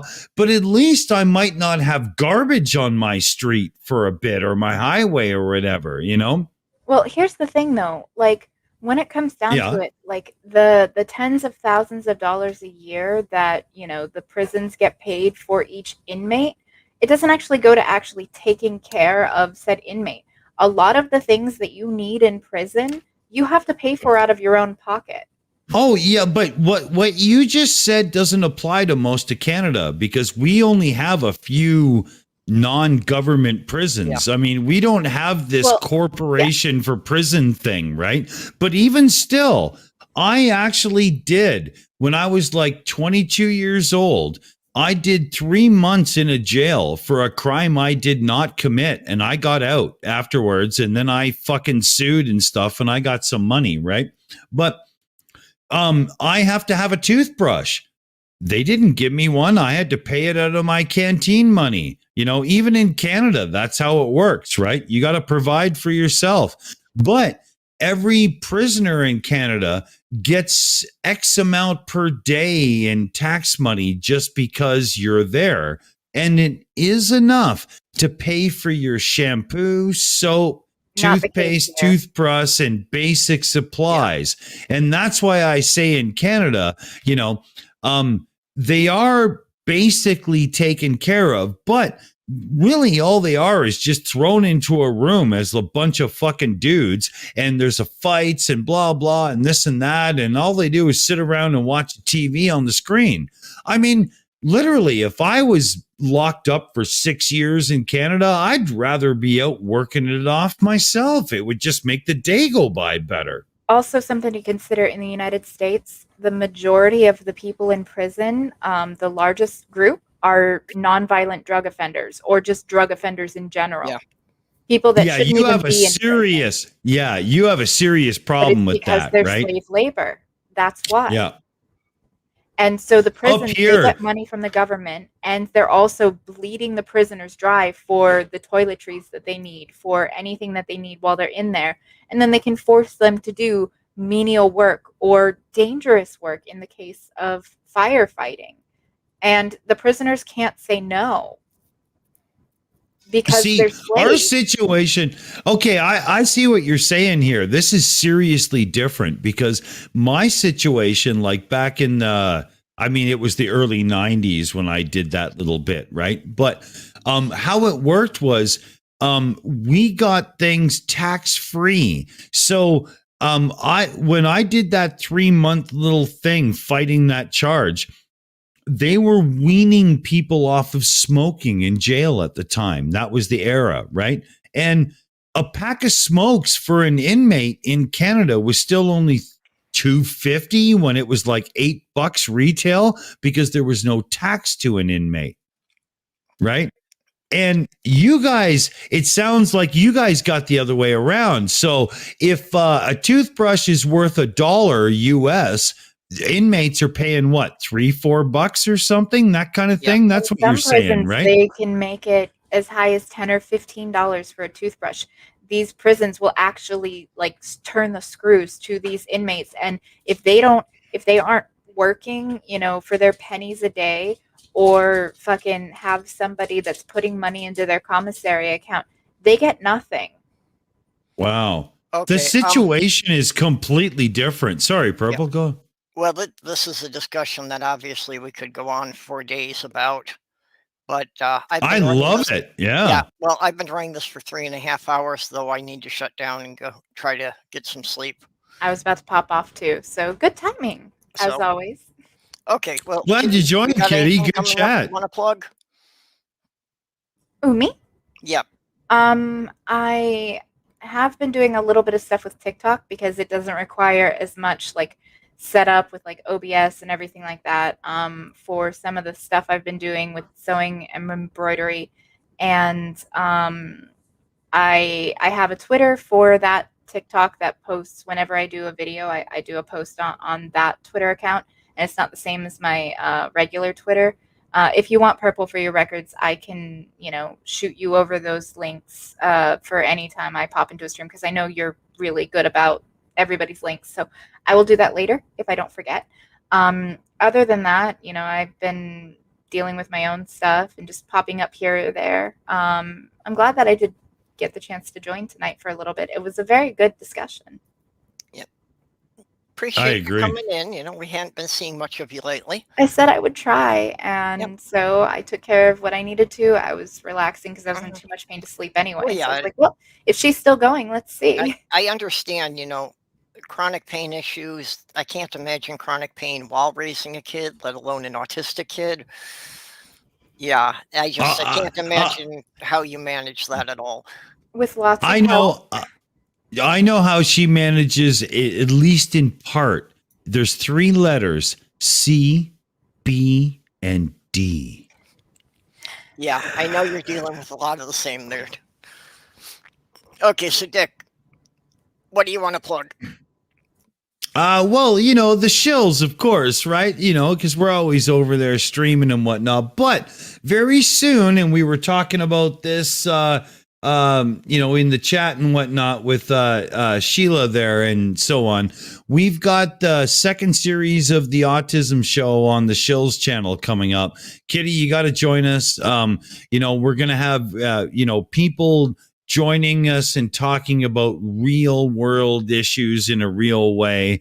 And, we're going to lay it right out. We're going to open the mics. My son's going to be around and stuff, and so is Amy's and whatnot. And we're really going to make sure it is what it should be. This is going to be in your face, what we live with. And I hope you join us. I really do. No, that sounds good. Like I said, just hit me up. And if you ever if you ever do a series on chronic pain, I'll show up for that one too, because I've got stories to tell. Yeah, so do I. I think that might be the next one. You're not wrong. But yeah, Purple, that's my life in a nutshell right there. Yeah, again, I can't imagine, that just going on for years. I've had periods of it, but, been things that would heal given enough time. Stool, you still with us? He may have dozed off. Yep. Sweet dreams, Stool. You miss the bosoms. Yeah, I'll have to tell him about that. I'll have to go and watch it tomorrow. Well, with that, I would like to thank everybody who joined us tonight, and thank everybody in the side chat. We had some good comments coming in from the side there too. And of course, I need to thank my Patreon subscribers: Greg Hartwick, The Lavender Lady, Robert X, Ox, Junie the Apostate, Vonrick, and X from the Utah Outcast. I appreciate you sending me a couple bucks each month to kind of keep things going, and